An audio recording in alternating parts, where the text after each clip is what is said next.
ශ්‍රද්ධාවන්ත පින්වතුනි, අද ඊටමත් ලස්සන සූත්‍ර දේශනාවක් තමයි මේ මනරම් දම්සභා මණ්ඩපේ ඇසෙන්නේ. කාගේ ජීවිතවලට හරිම උපකාරයි මේ දේශනාව. අපේ ජීවිතවල වැරදි අඩුපාඩු පෙනෙන්න ගන්නවා. අනිත් අයගේ වැරදි අඩුපාඩු ඉදිරියේ හිත උපේක්ෂාවට පත් කරගන්න බුදුරජාණන් වහන්සේගේ අනුශාසනාවක් ලැබෙනවා. ඒ වගේම කවුරුත් ආසයි දම්පැන් පූජා කරන්න.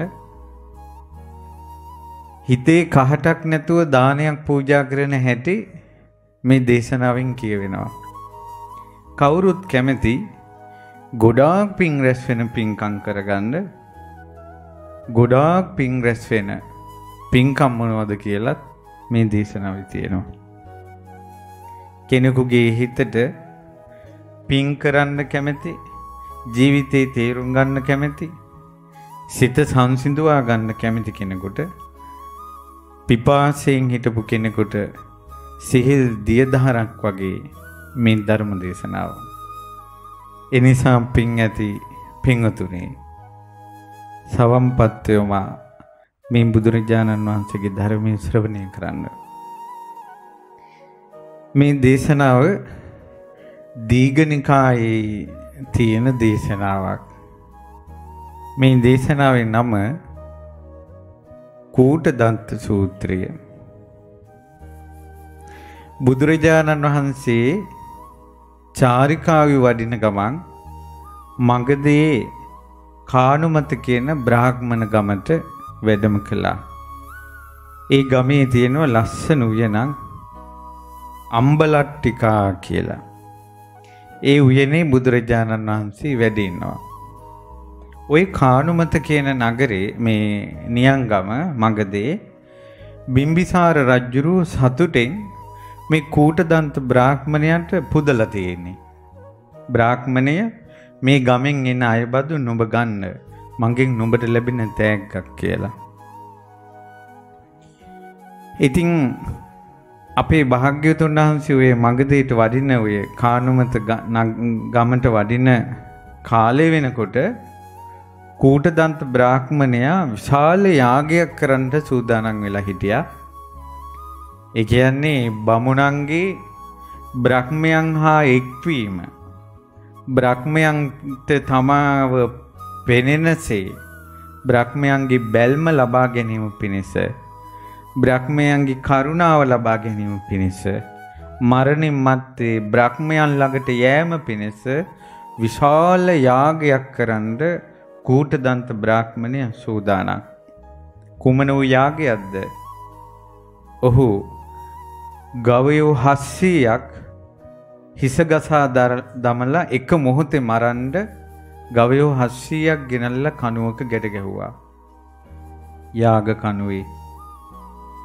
ඊළඟට ගව නාම්බෝ 700ක්, ගව නාම්බියෝ 700ක්, එළුවෝ 700ක්, බැටළුවෝ 700ක්, මේ ආදි වශයෙන් තවත් ප්‍රාණීන් 700 වැගින් එකම යාග මණ්ඩපයේට. එතකොට හිතන්න, ඔය තරම් සත්තු කන්දරාවක් එක තැනක ගැට ගහලා මරන්න තරම් කොයි තරම් විශාල ප්‍රදේශයක මොහු මේ යාගය සූදානම් කළාද? කුමක්ද අරමුණ? බ්‍රහ්මයාගේ කරුණාව ලබා ගැනීමයි, බ්‍රහ්මයාගේ බැල්ම ලබා ගැනීම පිණිසයි, මරණින් මත්තේ බ්‍රහ්මයන් හා එක්වීම පිණිසයි. ඔහු අවංකවමයි ඒක කරන්නේ. මේ මනුස්ස ලෝකයට එන්නේ නැතුව බ්‍රහ්මයන් හා එක්වීම පිණිසමයි මේක කරන්නේ. බලන්න, වෙනත් ආගමක ඒ ප්‍රාණඝාතයේ හැර සුගතියට කිව් වෙනත් මාවතක් නැති හැටි. ඉතින් ඔහොම තියෙනකොට අර කානුමත ගමේ මිනිස්සු ඒ භාග්‍යවත් අරහත් සම්මා සම්බුදුරජාණන් වහන්සේ අම්බලට්ටිකා කියන වනයේ වැඩ සිටිනවා කියලා අහලා උද්‍යානයේ මිනිස්සු ඒ භාග්‍යවත් අරහත් සම්මා සම්බුදුරජාණන් වහන්සේලා ලෝකේ දුර්ලභයිලු ශාක්‍ය කුලෙන් පැවිදි වෙලා කලු කෙස් තියෙන කාලෙම පැවිදි වෙලා ලෞතුරා සම්මා සම්බුදු බවට පත් වෙලා අරහත්වයට පත් වෙලා සුගත ලෝකවිදු ලෝව දමනය කරන දෙවියන් පවා උන්වහන්සේගේ සිරිපා සිඹින අන් අයට මිහිරිසේ ජීවිත අවබෝධය ලබා දෙන මහා පින් නැති කෙනා අපේ ගමට වැඩලා මුලැමැදාග පිරිසිදු ජීවිත අවබෝධය පිණිස මිහිරි ධර්මයක් දේශනා කරනවා. එම්බා බවත්නි වරෙල්ලා ඒ සුන්දර ශ්‍රමණයන් වහන්සේලා ඒ රහතන් වහන්සේලා දකින්න එකත් කොයිතරම් සනීපයිද වරෙල්ලා යමල්ල බලන්න කියලා ගමේ මිනිස්සු කණ්ඩායම් හැදිලා අර මේ අම්බලට්ටිකා වනේට යනවා. ඔන්න ඔය අවස්ථාවේ එදා කූටදන්ත බ්‍රාහ්මණයා යාගයට ඕන සත්තු ඔක්කොම ගෙනල්ලා කියලා දැනගෙන යාගෙට ඊළඟ කටයුතු කොහොමද කරන්නේ කියලා තමන්ගේ මන්දිරේ උඩුමහල් තලේ ජනෙල් කවුල් වළංග එන සීතල සුළඟ විඳ විඳ ඈත බලාගෙන යාගි ගැන කල්පනා කරනවා. එතකොට දැක්කා කානුමත ගමේ මිනිස්සු කණ්ඩායම් වශයෙන් අම්බලට්ටිකා වනයේ දෙසට යනවා. තමන්ගේ කැපකරුවා ඒ කාලේ නමින් කියන්නේ කත්ත එම්බා කත්ත අර මිනිස්සු යනවා කණ්ඩායම් විදිහට අම්බලට්ටිකා වනයේ දිහාවට. ඇයි මොකද්ද වෙලා තියෙන්නේ? කත්ත කියනවා බ්‍රාහ්මණය ඒ ශ්‍රමණ බවක් ගෞතමයන් වහන්සේ වැඩම කරලා. ඉතින් ඒ වාගේ උතුම් ගුණ තියෙන උත්තමෙක් දෑහින් දැක ගන්න එකත් මහ වාසනාවක් නෙව කියලා මිනිස්සු ඒ පෝලිං හැදිලා යනවා. එතකොට එකපාරව මතක් වුණා කූටදන්ත බ්‍රාහ්මණයන්ට යම්කිසි යාගයක් කරනවා නම් ඒ යාගයේ උපරිම විදිහට කරන්න පුළුවන් කාරණා කිහිපයක් තියෙනවා. එකක් තමයි ඒ යාගෙට ගන්න පිරිකර 16ක් තියෙනවා. ඒ වගේම යාගෙට කාල 3ක් තියෙනවා. කාල 3යි පිරිකර 16යි. යාග සම්පatti 3යි පිරිකර 16යි. මෙන්න මේ යාග සම්පත් යාගය කියන්නේ දන් දීමට. දන් දෙන්න ඕන සම්පත් 3යි ඒකට ගන්න පිරිකර 16යි එක දානයක් දුන්නොත් ඒ දානේ මහත්ඵලයි මහනිසංසයි කියලා දැන් කූටදන්ත බ්‍රාහ්මණය අහලා. හැබැයි මේ කූටදන්ත බ්‍රාහ්මණය ඕක දන්නේ නැහැ. හැබැයි කූටදන්ත බ්‍රාහ්මණය අහලා තිබ්බා ඒ ශ්‍රමණ බවක් ගෞතමයන් වහන්සේ නොදන්නා නොදකිනා දෙයක් නැහැ. සියල්ල දක්නාසේක සියල්ල දන්නාසේක කත්ත ඔබ ඵලයන් අර මිනිසු නවත්තපන්. එම්බා බවත්නි ඔහොම නවතින්න ගංවැසියනි නවතින්න කූටදන්ත බ්‍රාහ්මණයාත් නුඹලා සමග ශ්‍රමණ බවක් ගෞතමයන් වහන්සේ බැහැ දකින්න එනවා කියලා ওই මිනිසු නවත්තපන් ඔය එක්කම මං යන්න. මෙයා දුවගෙන ගිහිල්ලා ඕක කියනකොට කූටදන්ත බ්‍රාහ්මණයා මහ යාගයක් කරනවා. ඒ යාගේ භෝජන බුදින්න ඕන කියලා තවත් බමුණු 500ක් ඈතින් ඇවිල්ලා. ඒ බමුණන් ආරංචි වුණා කූටදන්ත බ්‍රාහ්මණයා ශ්‍රමණ බවක් ගෞතමයන් වහන්සේ ළඟට යනවා කියලා. ලහිලහියේ අර කත්ත පණිවිඩය අරන් එන්නත් කලින් අර බමුණු 500 දුවගෙන ආවා කූටදන්ත බ්‍රාහ්මණයා ළඟට. ඇවිල්ලා කියනවා බ්‍රාහ්මණය ශ්‍රමණ බවක් ගෞතමයන් වහන්සේ මුණ ගැහින්න යන බව හැබෑවද? ඔව් මම යන්න කියලා කල්පනා කළා. යන්න එපා බ්‍රාහ්මණය සුදුසු නෑ. ඔබතුමාට හොඳ නෑ. ඔබතුමා වගේ කෙනෙක් ශ්‍රමණ බවක් ගෞතමයන් වහන්සේ ළඟට ගියොත් එහෙම මිනිස්සු අතර කතාවක් පැතිරෙනවා. කූටදන්ත බ්‍රාහ්මණයන් ශ්‍රමණ බවක් ගෞතමයෝගේ පා ළඟට ගියා කියලා ඔබගේ කීර්තියේ යසස පිරිහෙනවා. ඒ භාග්‍යවත් ශ්‍රමණ ගෞතමයන් වහන්සේගේ කීර්ති යසස වැඩි වෙනවා කියලා අර නම්බුව මුල් කරගෙන වැදගත්කම නම්බුව කියන එක ඉස්සරහට අරන් කීර්ති ප්‍රශංසාව මුල් කරගෙන අර බමුණු කිව්වා ඒ කාරණාව මුල් කරගෙන ඔබ යන්න එපා. හොඳ නෑ. ඔන්න ශ්‍රමණ බවක් ගෞතමය ඔබගේ නිවසට ආවොත් ඒක කමක් නෑ. ආපු ආවේ. ඒ විතරක් නෙවෙයි බ්‍රාහ්මණේ මව් පාර්ශවයෙන් පිය පාර්ශවයෙන් පිරිසිදු උපතක් තියෙනවා. කුලේ කෙලිසිලා නැහැ. ඒ නිසා ඔබ වාගේ මහා සුජාත උපතක් තියෙන බ්‍රාහ්මණෙක් ওই ශ්‍රමණ බවක් ගෞතමිය ළඟට යන්න ඕනේ නැහැ. ඕනේ නම් උන්වහන්සේ ආපු ආවේ. ඔබවා ඊට පස්සේ කියනවා කූටදන්ත බ්‍රාහ්මණය ඔබගේ පරම්පරාවේම කිසිම කෙනෙක් ඔබගේ වංශයට බැනලා නැහැ. ඔබගේ වංශයට කවුරුත් බැනලා නැහැ. අපවාද උපවාද විඳලා නැති හොඳ කුලයක් වංශයක් ඔබට තියෙනවා.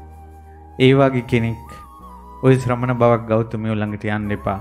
උන්වහන්සේ උන්නම් ආපු ආවේ. ඒ විදිහට ඒ විතරක් නෙවෙයි ඔබ මහා ධනවතෙක්. මේ පැත්තේ ඉන්න මහා ධනවතා මහා ධනවත් බ්‍රාහ්මණෙක් අර පිඩුසිඟා වඩින්න ශ්‍රමණයන් ළඟට අහවල් එක්කටද යන්නේ සුදුසු නෑ යන්න එපා. උන්වහන්සේ ඕන්නම් ආපු ආවේ. ඒ වගේම ඔබ ත්‍රිවේදයේම කටපාඩම් තියෙන වේද මන්ත්‍ර පාරප්‍රාත්‍ර බ්‍රාහ්මණෙක්. ඔබ වාගේ පිළිගත් කෙනෙක් ළඟට ඕනි නම් උන්වහන්සේ ආපු ආවේ යන්න එපා. දැන් බලන්න මේ හොඳ කෙනෙක් ළඟට යනකොට තියෙන කතා යන්න දෙන්නේ කතන්දර ගොඩාක් ගොතලා කියනවා. ඒ වගේම බලන්නකෝ ඔබ තම උන්වහන්සේගේ රූපේ ලස්සන රම්මන් පාටයි. ඔබ පාරේ බැහැලා යනකොට ගම්වල මිනිස්සු මේ බමුණු ගමේ මිනිස්සු හරියට හඳ මණ්ඩල දිහා බලනවා වගේ ඔබ දිහා බලාගෙන ඉන්නවා. නිල් මානෙල් මලක් වගේ පිපුණු නෙළුම් කුසුමක් දිහා බලනවා වගේ ආසාවෙන් ඔබ දිහා බලනවා. එච්චර බ්‍රාහ්මණේ ඔබ ලස්සනයි. රවුන්වන් පාටයි ඔබගේ සම. ඉතින් ඔබ වාගේ ලස්සන කෙනෙක් ඔය ශ්‍රමණ බවක් ගෞතමයෝ ළඟට යන්න ඕනේ නැහැ. ඊට පස්සේ කිව්වා ඔබ හරි සිල්වත් කෙනෙක්. වැඩුණු සිල්, කුසල් සිල්, උතුම් සිල් තියෙන කෙනෙක්. එනිසා ඔබ යන්න එපා. ඔබ ලස්සනට කතා කරන කෙනෙක්. මිහිරි වචන තියෙන කෙනෙක්. ඔබ යන්න එපා. ඔබ ශිෂ්‍යයන්ට වේදේ උගන්වන ගුරුවරයෙක්. එතකොට මේ කූටදන්ත බ්‍රාහ්මණයා වේදේ උගන්වන ආචාර්යවරයෙක්. එතකොට ඔබ වාගේ ආචාර්යවරයෙක් ඔය ශ්‍රමණෙක් ළඟට යන්න එපා. සුදුසු නෑ. ඕනි නම් ශ්‍රමණ බවක් ගෞතමයෝ ආපු ආවේ. අනිත් එක ඔබ වයෝ වෘද්ධයි. ඔබ වැඩිහිටි කෙනෙක්. ඔය ශ්‍රමණ බවක් ගෞතමයෝ තරුණ කෙනෙක්. වැඩිහිටි කෙනෙක් තරුණ කෙනෙක් ගාවට යන එක ගැළපෙන්නේ නැහැ. ඕනේ නම් උන්වහන්සේ ඔබතුමා ළඟට ආපු ආවේ. අනිත් එක පොඩ්ඩක් කල්පනා කරන්න. මගදී බිම්බිසාර රජුරෝ පවා ඔබ පුදලා ඔබට මේ ගම තෑගි කරලා තියෙන්නේ. පොක්කර සාති කියන ප්‍රධාන බ්‍රාහ්මණයා පවා ඔබට ගරු කරනවා සත්කාර කරනවා. ඒ නිසා ඔබ වාගේ කෙනෙක් යන්න සුදුසු නෑ කියලා අර බමුණු කාරණා 12කින් කූටදන්ත බ්‍රාහ්මණයන්ට බුදුරජාන් වහන්සේ ළඟට යන්න එපා කියලා කරුණ කිව්වා. කූටදන්ත බ්‍රාහ්මණයා කියනවා බ්‍රාහ්මණවරුනි මම ඒ ශ්‍රමණ බවත් ගෞතමයන් වහන්සේ ළඟට යන්න සුදුසු නම් ශ්‍රමණ බවක් ගෞතමයෝ මා ළඟට එන්න නුසුදුසු නම් ඒකටත් මන් ළඟ කරුණු තියෙනවා. කියන්නේ මමම යා යුතුයි උන්වහන්සේ ළඟට කියලා. ඒ නිසා ඒ කරුණොත් කන් යොමාගෙන අහන්න කියලා බුදු ගුණ කියනවා. දැන් තවම මේ කූටදන්ත බ්‍රාහ්මණයා අහපු දේවල් හැර තෙරුවන් සරණ ගිහිල්ලවත් නැහැ. ඒත් අර උතුම් කෙනෙක් උතුම් විදියට හඳුනාගෙන තිබ්බා. මේ බලන්න මේ වාගේ බුදු ගුණ පුංචි කාලේ ඉඳලා බුදුරජාණන් වහන්සේගේ ශ්‍රාවකයෝ බුද්ධ ආගමන් කියලා කියපු අපේ මිනිස්සුන්ටවත් මේ වාගේ බුදු ගුණ කියන්න පුළුවන්ද කියලා. කියනවා ඔය ශ්‍රමණ බවක් ගෞතමයන් වහන්සේ ශාක්‍ය කුලෙන් නික්මිලා පැවිදි වුණේ. සුද්ධෝදන මහරජුරුවන්ගේ පරම්පරාවෙන් මහමායා දේවියගේ පරම්පරාවෙන් පිරිසිදු උපතක් තියෙනවා. කවදාවත් කුලවාදයෙන් දෝෂාරෝපණය ලැබලා නැහැ ශ්‍රමණ බවක් ගෞතමයෝ. බොහෝ ඥාතින් ශාක්‍ය කුලේ ගොඩාක් ඥාතින් ඉන්නවා. ගොඩාක් ඥාතින් අතහැරලා මහාන වෙන්න ආවේ. තරුණ කාලේ කළු කෙස් තියෙන කාලේ පැවිදි වෙන්න ආවේ. ඒ වගේම දෙමව්පියන් ඥාතින් හඬද්දී වැළපෙද්දී පැවිදි වුණේ. රූපවත් රත්තරම් පාට ශරීරයක් තියෙනවා ශ්‍රමණ බවක් ගෞතමයන් වහන්සේට. ඒ වගේ උත්තමයෙක් ළඟට අපි ආ යුතුයි. ඒ වගේම ශ්‍රමණ බවක් ගෞතමයෝ තරම් ආර්ය සීලෙන් කුසල් සීලෙන් බලවත් සීලෙන් ඉහළ කෙනෙක් නැහැ. ඒ වගේම ශ්‍රමණ බවක් ගෞතමයන් වහන්සේ තරම් මිහිරි වචන කතා කරන කෙනෙක් මිහි මඩලේ නැහැ. ශ්‍රමණ බවක් ගෞතමයන් වහන්සේ ආචාර්යවරුන්ටත් ආචාර්ය වෙච්ච කෙනෙක්. ශ්‍රමණ බවක් ගෞතමයන් වහන්සේ කාමරාගය දුරු කරපු කෙනෙක්. ශ්‍රමණ බවක් ගෞතමයන් වහන්සේ කර්මවාදී ක්‍රියාවාදී කෙනෙක්. ඒ කියන්නේ හොඳ නරකවල විපාක කියන යහපතේ හැසිරීම පිණිස ධර්මයේ දේශනා කරන කෙනෙක්. ඉතින් පිරිසකට නායකත්වයේ දෙන කෙනෙක්. ඒ වගේම සම්භෝග නොවූ පිරිසිදු රාජවංශයේ උපන් කෙනෙක්. මහා ධනවත්කම් භවභෝග අතහැරලා පොළොව ඇතුලේ තියෙන පොළොව උඩ තියෙන විශාල ධනය. ඇයි පින්වතුනි ශක්විති රජ වෙන්න හිටපු කුමාරයානේ. ජම්බු දීපේ විශාල ධනයක් ශාක්‍ය කුලයට හිමි වෙලා තිබුණා. ඒ සියල්ල අතහැරලා පැවිදි වුණ කෙනෙක්. ඒ වගේම ශ්‍රමණ බවක් ගෞතමයන් වහන්සේගෙන් ප්‍රශ්න අහන්න ඕනේ කියලා දේශ දේශාන්තර වල ඉඳලා බොහෝ ජනයා පැමිණෙනවා. දහස් ගණන් දෙවිවරු Tamanට විසඳා ගන්න බැරි ප්‍රශ්න ශ්‍රමණ බවක් ගෞතමයන් වහන්සේට කියලා විසඳගන්නේ. ශ්‍රමණ බවක් ගෞතමයන් වහන්සේ ගැන කීර්ති ഘോഷාව පැතිරලා තියෙනවා.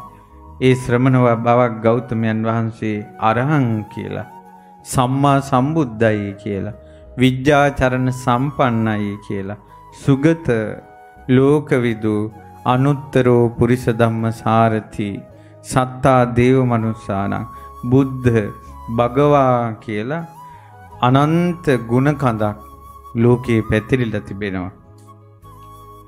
ඊට පස්සේ දේශනා කරන මේ කූටදන්ත බ්‍රාහ්මණයා කියනවා ඒ ශ්‍රමණ බවක් ගෞතමයන් වහන්සේ මහා පුරුෂ ලක්ෂණ 32කින් සමන්විතයි. බුදුරජාණන් වහන්සේට ශාරීරියේ මහා පුරුෂ ලක්ෂණ 32ක් තියෙනවා. ඒ වගේම සුහඳ කතා තියෙනවා. කෙනෙක් දැක්කට පස්සේ කලින් කතා කරනවා. බුදුරජාණන් වහන්සේ එයා කතා කළොත් මං කතා කරනව නෙවෙයි. බුදුරජාණන් වහන්සේ කලින් කතා කරනවා. සුහඳව කතා කරනවා. කවදාවත් කවුරු දිහාවත් රවල බලන්නේ ශ්‍රමණ බවක් ගෞතමයන් වහන්සේ. ඇහි බැම හකුළුවල බලන්නේ කවදාවත්. කියනවා සිව්වනක් පිරිසකින්ම භික්ෂු භික්ෂුණී උපාසක උපාසිකා කියන සිව්වනක් පිරිසම ඒ ශ්‍රමණ බවක් ගෞතමයන් වහන්සේට සත්කාර කරනවා, ගරුකාර කරනවා. ඒ වගේම බොහෝ දෙවියෝද බොහෝ මිනිස්සුද භාග්‍යතුන් වහන්සේට පැහැදී සිටිනවා. යම් ගමක ඒ ශ්‍රමණ බවක් ගෞතමයන් වහන්සේ පා තැබුවොත් ඒ ගමේ මිනිස්සු පෙළෙන අමනුෂ්‍යෝ මිනිස්සු අතහැරලා යනවා. ආන්න ඒ කාලේ බුදුරජාන් වහන්සේ යම් ගමක සිරිපා තබනකොට මිනිස්සු පෙළෙන අමනුෂ්‍යෝ මිනිස්සු අත්හරිනවා. ඒ සිරිපා කමලේ ඒ ආනුභවය තියෙනවා. මේ ලංකාව මනුස්සාවාසයක් නොවි යක්ෂාවාසයක්ව තිබුණ යුගයේ බුදුරජාණන් වහන්සේ පත්කඩේලා අසුන් ගත්තාද දුරුතු පුම්පෝයේ දවසක. එයින් පස්සේම මේ ලක්දිවයින මිනිස්යන්ට වාස භවන වුණා. බුදුරජාණන් කූටදත්ත බ්‍රාහ්මණයා කියනවා මහා පිරිස් සමග රාජ මහා අමාත්‍ය ශ්‍රමණ බ්‍රාහ්මණ ගෘහපති පිරිස් දිවිහිමියෙන් බුදුරජාණන් වහන්සේ සරණ ගියා. අනිත් එක උන්වහන්සේ පිරිස අතර ප්‍රසිද්ධ වෙලා තියෙන්නේ රූපේ ලස්සනයි කියලා බාහිර දෙයක් මුල් කරගෙන නෙවෙයි. උන්වහන්සේගේ අවබෝධයයි නුවණයි ඒ විද්‍යාචරණ සම්පන්න ගුණයත් එක්කයි උන්වහන්සේගේ ගුණ පැතිරිලා තියෙන්නේ. ඊට පස්සේ කියනවා මගදී බිම්බිසාර රජු සිය දරුවන් සහිතව බුදුරජාන් වහන්සේ සරණ ගියා. කොසල් මහ රජුරෝ සිය දරුවන් සහිතව බුදුරජාන් වහන්සේ සරණ ගියා. පොක්කර සාති බ්‍රාහ්මණයා බුදුරජාන් වහන්සේ සරණ ගියා. බිම්බිසාර රජුරෝ බුදුරජාන් වහන්සේට සත්කාර කරනවා, සම්මාන කරනවා. කොසල් මහ රජුරෝ සත්කාර කරනවා, සම්මාන කරනවා. පොක්කර සාති සත්කාර කරනවා, සම්මාන කරනවා. අනිත් එක බ්‍රාහ්මණවරුනි පොඩ්ඩක් කල්පනා කරන්න. ශ්‍රමණ බවක් ගෞතමයන් වහන්සේ අපේ ගමට වැඩම කළා. උන්වහන්සේ ආගන්තුක කෙනෙක්. ආගන්තුකයි බලන්න ගමේ ඉන්න අපි ආ යුතුයි නේද? මම හිතන්නේ මට තේරෙන්නේ ඔච්චරයි. කූටදන්ත බ්‍රාහ්මණයා කියනවා මට තේරෙන්නේ ඔච්චරයි. නමුත් අනන්ත ගුණ තියෙන උත්තමෙක් තමයි ඔය ශ්‍රමණ බවක් ගෞතමයෝ. බුදුගුණ කිව්වා. ඒ නිසා ඔය කාරණාවෙන් අපි භාග්‍යවතුන් වහන්සේ මුණ ගැහෙන්න යන්නේක සුදුසුයි. උන්වහන්සේ අපි කරා එන්න සුදුසු නැහැ. මේ ගහගෙන හිටපු බමුණෝ කිව්වා ඔය විදියට ගුණ තියෙනවා නම් යොදුන් 100ක් දුර හිටියත් අපිම යා යුතුයි. අනේ ශ්‍රමණ බවක් ගෞතමී අපි ළඟට එන්න එපා. අපි එනවා. අර අයගේ හිත වෙනස් වුණා. අද කාලේ සත්පුරුෂයෙක් ළඟට යද්දී තව කට්ටිය විරුද්ධව මොනවාරි කිව්වොත් අර අහන කෙනාට ශක්තිය නැහැ කරුණ ගුණ කරලා කියන්න තරම්. ඊට පස්සේ පින්වතුනි ඔන්න කූටදන්ත බ්‍රාහ්මණයා අර සියලු දෙනා බ්‍රාහ්මණ 500ක් සමග අර ගමේ ජනතාව සමග භාග්‍යවත් අරහත් බුදුරජාණන් වහන්සේ මුණ ගැහින්ට අම්බලට්ටිකා වනයේට පැමිණියා. ඒතර බොහෝ සෙනගක් මේ ශාලාවේ ඉන්න මේ ලීන සෙනගට වඩා විශාල සෙනගක්. ඒ ඉදිරියේ අසුන්ගත් මේ කූටදන්ත බ්‍රාහ්මණයා භාග්‍යතුන් වහන්සේ සමග සුහඳව කතා කරලා කියනවා ශ්‍රමණ බවක් ගෞතමයන් වහන්සේ මා මේ පැමිණියේ දානයක් දෙනකොට. එයාලට දානි කියන වචනේ බමුණන්ට උරු නැහැ. බමුණෝ එකට කියන්නේ යාගය කියලා. යාගයක් කරනකොට ත්‍රිවිධ යාග සම්පatti සහ 16 ආකාර පිරිකර. දානේට ගන්න වස්තු 3යි දානයක් දෙනකොට පිරිකර 16ක් දෙන්න ඕන. ඒ පිරිකර 16යි මොකක්ද කියලා ඔබ වහන්සේ දන්නවද? භාග්‍යවත් ශ්‍රමණ ගෞතමයන් වහන්සේ අපිට පහදලා දෙන්න කියලා ඉල්ලා හිටියා. ඊට පස්සේ ඔන්න දැන් තමයි ලස්සන විස්තරේ බුදුරජාණන් වහන්සේ දේශනා කරන්නේ. බුදුරජාණන් වහන්සේ දේශනා කරන බ්‍රාහ්මණය කඤ්ඤොමා අසා සිටින්ද ත්‍රිවිධ යාග සම්පත්තියත් 16 ආකාර පිරිකරත් මා දැන් දේශනා කරන්න. බ්‍රාහ්මණය භූත පුබ්බම් බ්‍රාහ්මණ රාජා හෝසි මහා විජිතෝ.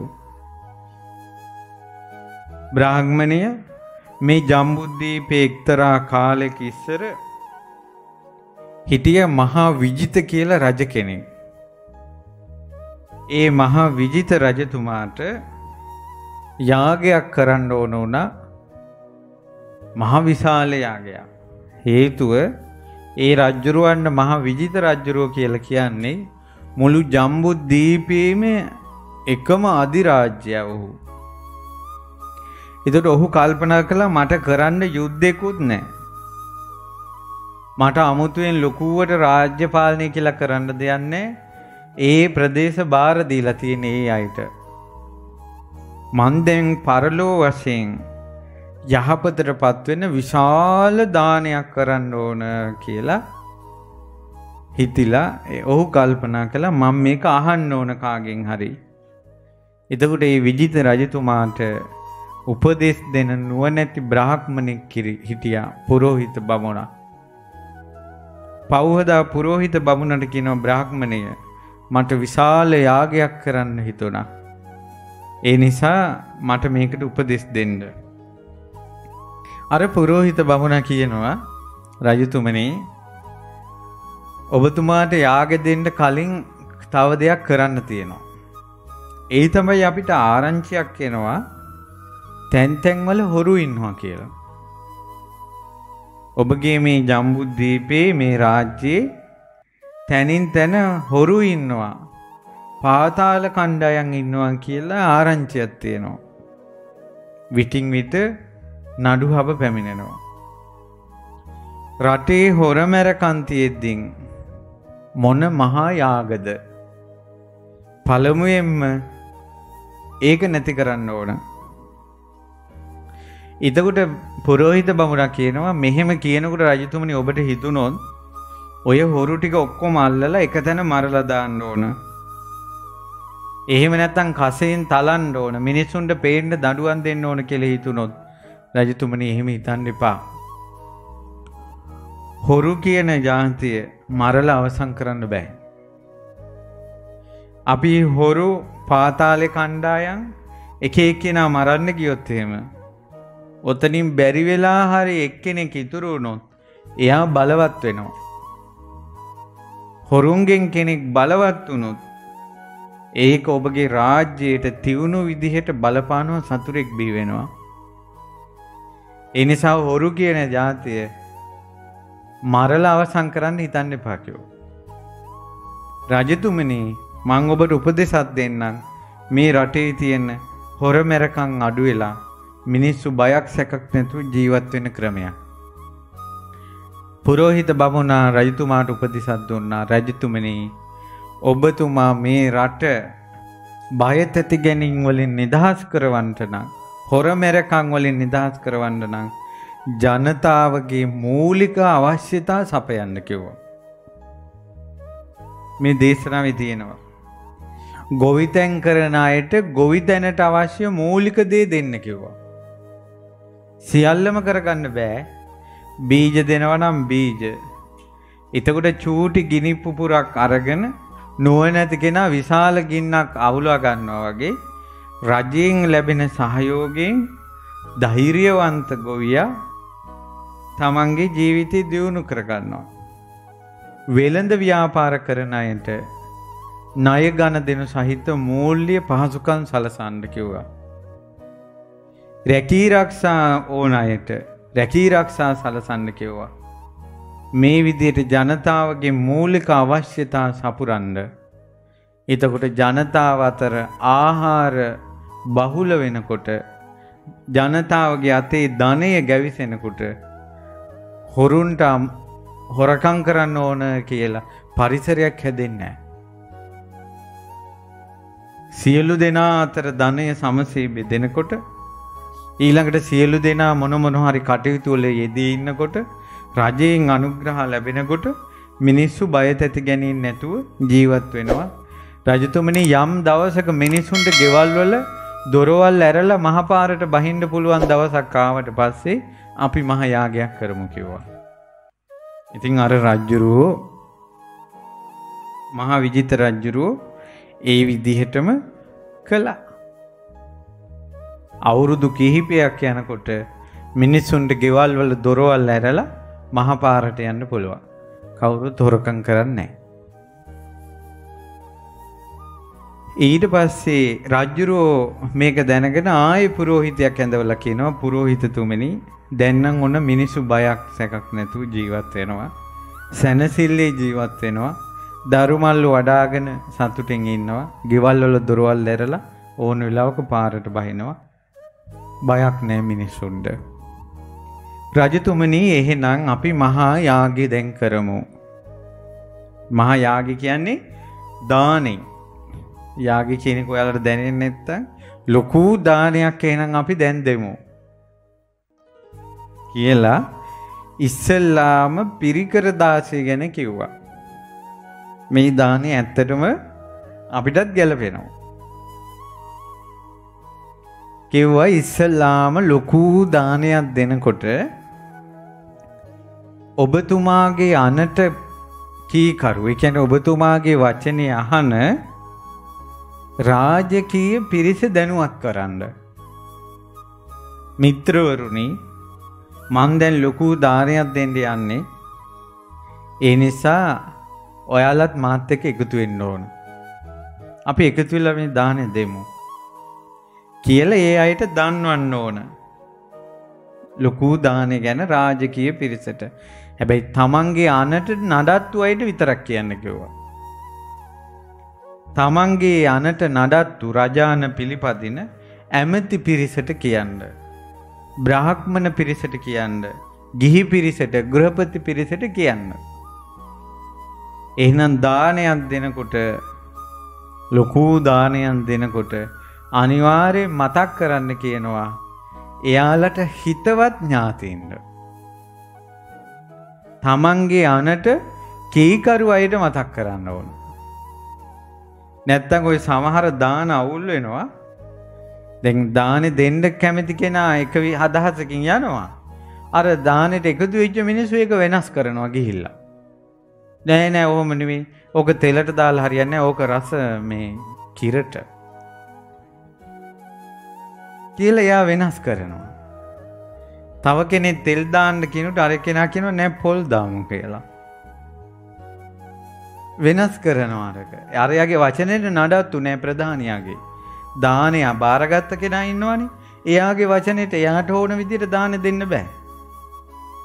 ඒකට හේතුව තමයි එයා දානෙට ගෙන්නගෙන ගිහිල්ලා තින්නේ එයාගේ වචනේට නඩත්තු නැති මිනිස්සු. පුරෝහිත බ්‍රාහ්මණය අවවාද කරනවා දානයක් මහා යාගයක් කරනකොට රාජකීය පිරිස වේවා, ඇමති පිරිස වේවා, ඊළඟට බ්‍රාහ්මණ පිරිස වේවා, ගිහි පිරිස වේවා, ඔය පිරිස් හතරෙන් ඔබතුමාගේ වචනයට ඇහුම්කන් දෙන යටත් පිරිසට දානය ගැන දැනුවත් කරන්න.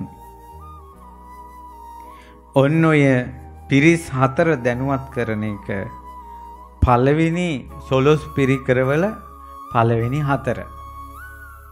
හිතවත් අයට මතක් කරන එක. අවුල් කරන චරිතවලට නෙවෙයි. ඊළඟ කාරණා 8ක් විස්තර කරනවා. දැන් දානේ දෙන්න හදන්නේ ඔබතුමානේ. ඔබතුමාගේ පැත්තෙන් කාරණා 8ක් තියෙන්න ඕනේ. ඒක හරි දැන්. ඒ තමයි ඔබතුමා පිරිසිදු උපතක් තියෙන කෙනෙක්. ඔබතුමාට කවුරුවත් අවජාතකයි කියලාවත් ඔහොම දෝෂාරෝපණයක් කරන්න ඔබතුමාගේ අම්මා මෙහෙමයි තාත්තා මෙහෙමයි කියලා පරණ කුණු කන්දල් අවුස්සන ජීවිතයක් ඔබතුමාට නැහැ. සුජාත උපතක් තියෙනවා. කුලවාදයෙන් බැනුම් අහලා නැහැ. ඊළඟ රජතුමනි ඔබතුමා හරි ලස්සන රූප සම්පත්තියෙන් යුතු කෙනෙක්. ඊළඟට සැප සම්පත් වලින් ධනෙන් ආඩ්‍ය කෙනෙක්. රාජ බලයෙන් රාජ තේජසින් ඔබතුමා හැරිලා බලනකොට අනිත් අය බිම බලා ගන්න තරම් තේජසකින් යුක්තයි. ඔබතුමා ශ්‍රද්ධාවන්ත පරිත්‍යාගයි පෙම්පකුණක් වගේ. ඔබතුමා ගොඩක් දේවල් අහලා දැනගෙන තියෙනවා. ඒ වගේම යමක් කිව්වම ඔබතුමාට තේරෙනවා. ඔබතුමා ඥානවන්තයි. ඔන්න ඔතන තියෙනවා කාරණා 8. දානෙ දෙන කෙනා රජ්ජුරුවන්ගේ පැත්තෙන් කාරණා 8ක් තියෙන්න ඕන. සිව් පිරිසකට දානේ මතක් කරන්න ඕන. 8යි 4යි කීයද?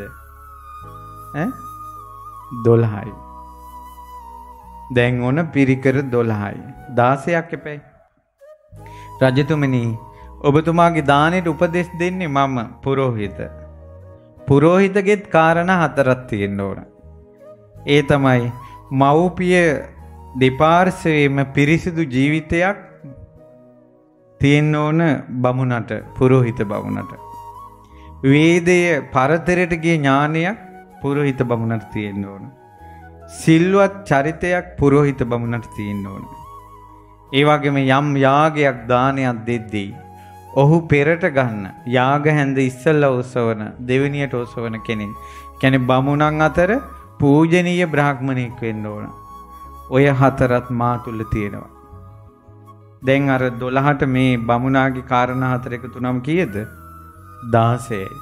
මේක තමයි කිව්වා ඔබතුමා කරන්න යන මහා දානේ 12 පිරිකර. තමන්ගේ වචනයට නඩත්තු පිරිස් 4කට කියන්න ඕන. රාජකීය පිරිස, ඇමති පිරිස, බ්‍රාහ්මණ පිරිස, ගෘහපති පිරිස. රජතුමාගේ පැත්තෙන් ගුණ 8ක් තියෙන්න ඕන. බමුණගේ පැත්තෙන් ගුණ 4ක් තියෙන්න ඕන. මේ විදිහට 12 පිරිකර. ඊට පස්සේ කිව්වා දැන් රජතුමනි යාග සම්පatti 3 දැන් හදා ගන්න. යාග සම්පatti 3 තමයි කිව්වා. දැන් ඔබ දානෙට සූදානම් වෙනකොට ධන දහන්න එකතු කරනකොට හිතෙයි අපේ දානෙට සෑහෙන වියදමක් යනවා අප්පා. ඔය සිතවිල්ලට එන්න දෙන්න එපා කිව්වා. ඔන්න දැන් අපිට පේනවා. ඔබට ඔබ පේනවා. දානෙට බඩු ගන්න ගියාම හරි ගණන් කියලා හිතෙනවා. දානෙ දෙන්න කලින් අර දානෙට බඩු මුට්ටු එකතු කරනකොට ඒ හිත චංචල වෙන්න දෙන්න එපා කිව්වා. හිත විපිලිසර වෙන්න දෙන්න එපා කිව්වා. හරි වැඩි දානයක් බාර අරන් මට විච්ච වැඩි මේක නම් වියදම් සැරයි. දැන් මේක මේ ලාවට කරලත් හරියන්නේ නැහැ. හොඳට කරන්නත් වියදම මදි. කරුමිට මේ රටේ ආර්ථිකයත් බැස්සා කියලා මෙයා ලොකු කල්පනාවක ඉන්නවා දානෙට යන වියදම් ගැන. මහරජතුමනි දානෙට භවභෝග රැස් කරද්දී මගේ ධනය මෙතරම් වියදම් වෙනවා නෙව කියලා හිත විපිලිසර කරගන්න එපා. ඔය දාන සම්පත්තිය රැස් කරගන්න.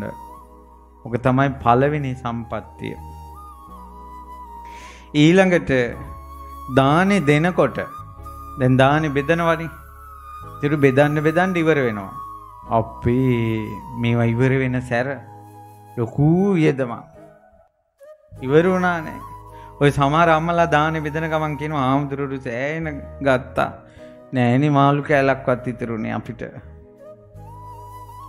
කියලා අර දෙනකොට ටිකක් අර දදං චිත්තම් පසාදේති නෑ. දන් දෙනකොට හිත ටිකක් චංචල වෙනවා. ඒතර මේ කාරණාව මුල් කරගෙන බ්‍රාහ්මණතුමා රජතුමාට උපදේශයක් දුන්නා. දන් දෙනකොට මගේ ධනය විනාශ වෙනවා. ලොකු ධනයක් නැති වුණා දානේ මුල් කරගෙන කියලා දන් දෙනකොට හිතන්නත් එපා. හිත විපිලිසර බවට ගන්න එපා. ඒක හොඳ නෑ කිව්වා. දානි දීලා ඉවර වුණාට පස්සෙත් අනේ මගේ මහා දානයක් නම් දුන්න තමයි.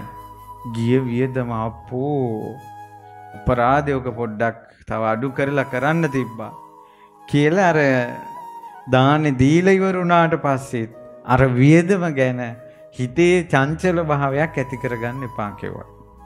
පින්වතුනි ඇත්තටම දැන් මේ බලන්න දානයකට සූදානම් වෙන හැටි. අපි සාමාන්‍යයෙන් දානයක් අපේ දානය අහවල් දවසේ කියලා කිව්ව ගමන් අපි දානයට මොනවද උයන්නේ කියලා මෙනු එක හිතනවා මිසක්කා මම මේ දානේ දෙන්න කලින් මගේ හිත නම් මං වෙනස් කරගන්නේ නැහැ. දානේ දෙනකොට මගේ හිත වෙනස් කරගන්නේ නැහැ.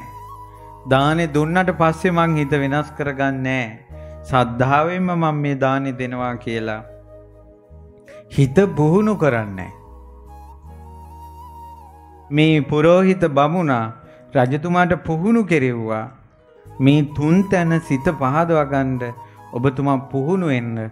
මේක තමයි දානේ තුන් ආකාර යාග වස්තුව. තුන් ආකාර යාග වස්තුව ත්‍රිවිධ යාග සම්පත්. දැන් හේතුව අපිට ගොඩාක් නොතේරෙන දෙයක්. දානයක් දීලා පස්සේ හිත අපහදවා ගත්තොත් අර දානෙන් ලැබෙන පින් පුණ්‍ය විපාකය Tamanට භුක්ති විඳින්න බැරි වෙලා යනවා. ඔබ අහලා තියෙනවා අපුත්තක සිටාණන්ගේ කතාව. අපුත්තක සිටාණෝ පෙර පසේ බුදුරජාණන් වහන්සේ නමකට දානයක් දෙන්න අණ කළා. ඒ නිවැසියෝ දන් දුන්නා. දන් දුන්නට පස්සේ ඔහුට හිතුණා අනේ අපරාධේ මේ ඕක ගෙදර වැඩකාර කොල්ලෙකුට දුන්නා නම් දර කැල්ලක් හරි පලා ගන්න තිබ්බා කියලා. ඒ උන්වහන්සේ අරන් ගියා කියලා. අපරාධේ දුන්නේ. ඔච්චර අපරාධේ නාස්ති වෙයි. ওই ස්වාමීන් වහන්සේලාට ඕන නැති වෙයි. අපිට ඔක තව හොයලා බල්ලා ගේන්න තිබ්බා. ඉතින් අර පේන්නේ ඕන ගිහිල්ලා ගබඩාවට දැම්මා. ඔවා ප්‍රයෝජනෙට ගන්න එක නැති වේවි. කියලා එක එක ඒවා හිතට එනවා. දානේ දුන්නට පස්සේ දන් දීලා යම් හේතුවක් මුල් කරගෙන හිත අපහදවා ගත්තොත් Tamanට ලැබෙන දේවල් භුක්ති විඳින්න බෑ. ඉඩකඩම් ලැබුණත් ඒ ඉඩකඩම් වල භුක්තිය හරියට Tamanට ගන්න බෑ. යාන වාහන වල යන්න බෑ. ධනෙ තිබ්බත් හොඳට ඇඳලා පැළඳලා ලස්සනට ඉන්න බෑ යාට. කොයිතරම් හොඳට කෑම බීම තිබ්බත් හීල් බතක් කාලා ඔහේ ඉඳලා යාසා. රස්නෙට මිහිරට රසට කාලා ඇඳලා ඉන්න හිතෙන්නේ නැහැ. දාන දීලා හිත පහදවගෙන නැහැ. කලින්ම බ්‍රාහ්මණයා මහ විජිත රජතුමා පුහුණු කෙරෙව්වා. තුන් ආකාර අවස්ථාවලදී හිත අපහදව ගන්න එපා. ඊට පස්සේ හරි ලස්සන කාරණාවක් ඊළඟට විස්තර කරනවා. බලන්න දානයක් දෙන්න කලින් පුහුණු වෙන විදිය විස්තර කරනවා. රජතුමනි දැන් ඔන්න දානේ දෙනකොට දැන් මිනිස්සු පොළු වෙනවනේ දානේ ගන්න.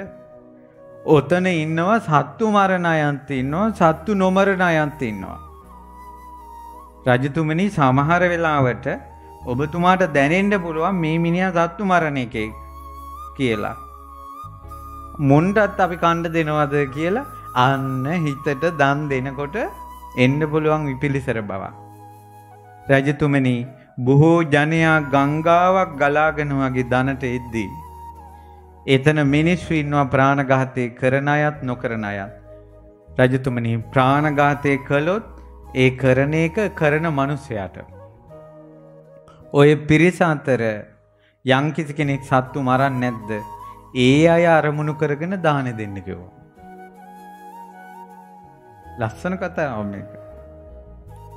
දානයක් ගන්න දන්සැලකට මිනිස්සු වෙනවා. ඔතන ඉන්න මිනිසුන්ගේ සමහර අය හොරකම් කරන අය.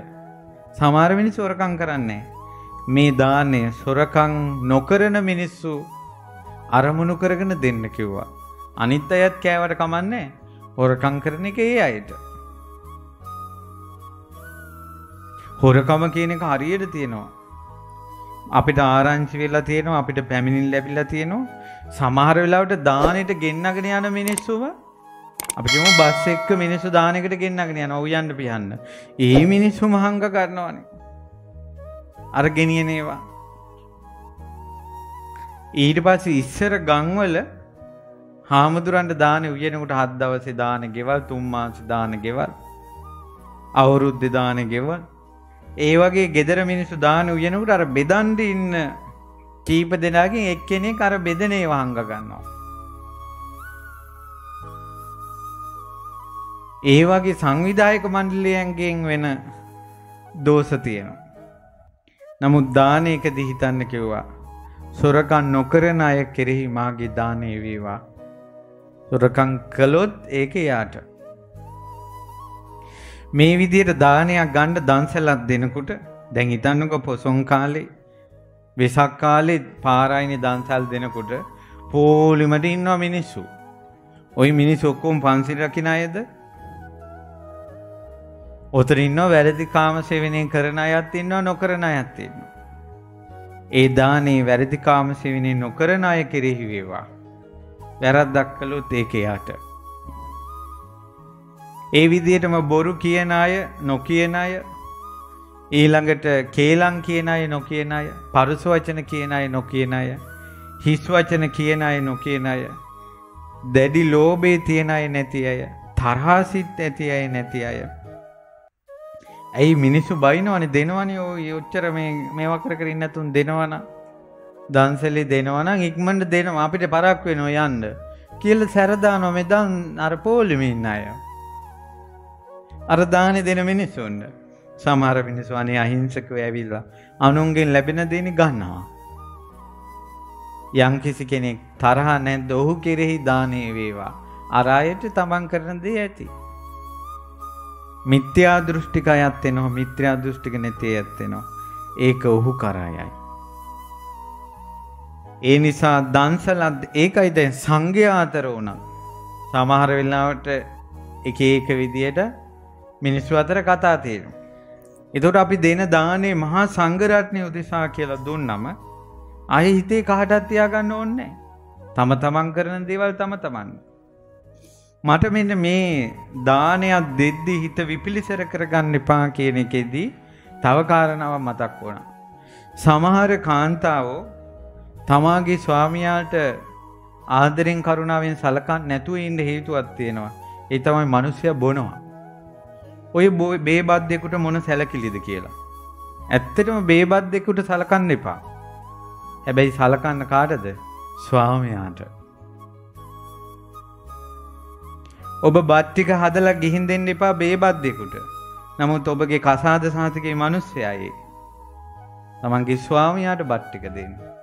බේබද්දෙකුට දීමේ කර්මය නෙවෙයි රැස් වෙන්නේ ඔබට. ස්වාමියාට උපස්ථාන කිරීමේ පින රැස් වෙනවා. අන්න ඒ නිසයි සෝතාපන්න වෙච්ච කාන්තාවක් කුක්කුට මිත්ත වැද්දාගේ බිරිඳ වෙලා හිටියා.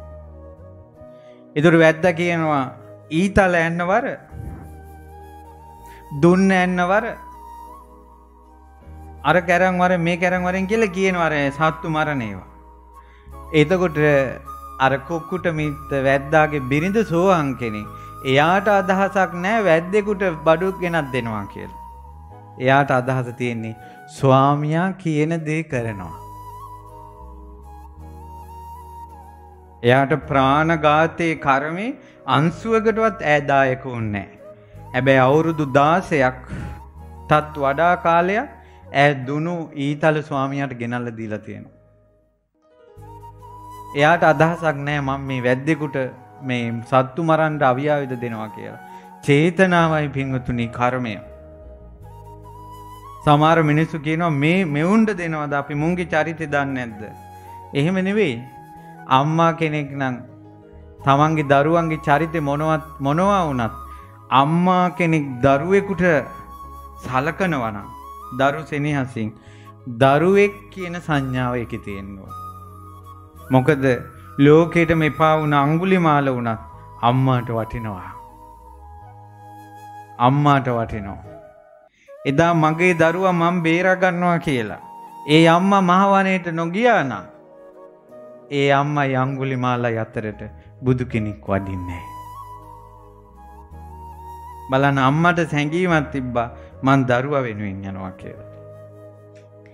ඒ නිසා තමන්ගේ දෙමව්පියෝ සමහර දරුවෝ ඉන්නවා තම දෙමව්පියන්ගේ වැරදි ඉදිරියේ අපි තවත් බේබද්දේ අම්මා නරක ගෑණිය කියලා උඩ බලාගෙන කෙල ගහ ගන්න දරුවෝ ඉන්නවා. උන් දන්නේ කෙල ගහන්නේ උඩ බලාගෙන කියලා. එතකොට ඒ වෙලාවේ අම්මගේ චරිතය මොකක් වුණත් තාත්තගේ චරිතය මොකක් වුණත් ගේන හාල්පත ගේන වතුර පොද අම්මා වෙනුවෙන් තාත්තා වෙනුවෙන් කියන චේතනාව ගත්තනම් ඔවුන්ගේ චරිතය අපිට කුමටද? මේ මහ විජිත රජුරෝ මහ යාගය පවත්වද්දී පුරෝහිත බ්‍රාහ්මණයා උපදේශ දුන්නා එන මිනිස්සු එක එක චරිත වලින් එයි. නමුත් යම් කිසි කෙනෙක් සුචරිතවත්ද ඒ අය අරමුණු කරගෙන දන් දෙන්න.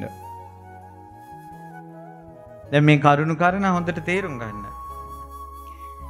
ඔන්න දස ආකාරයකින් දස අකුසල් ගැන සිහි කළා ඒවා මුල් කරගෙන ඇති වෙන්න පුළුවන් විපිරිසර 10ක් අර පුරෝහිත බමුණ දුරු කළා අර යාගෙට කලින්.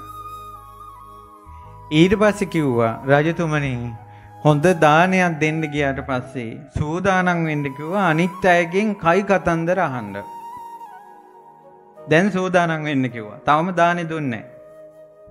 දැන් ඔබට කවුරු හරි එක එක්කෙනා ඇවිල්ලා කියයි ඔයා මහා දානයක් දීලා රජතුමනි කෝ අපිට කිව්වේ නෑනේ.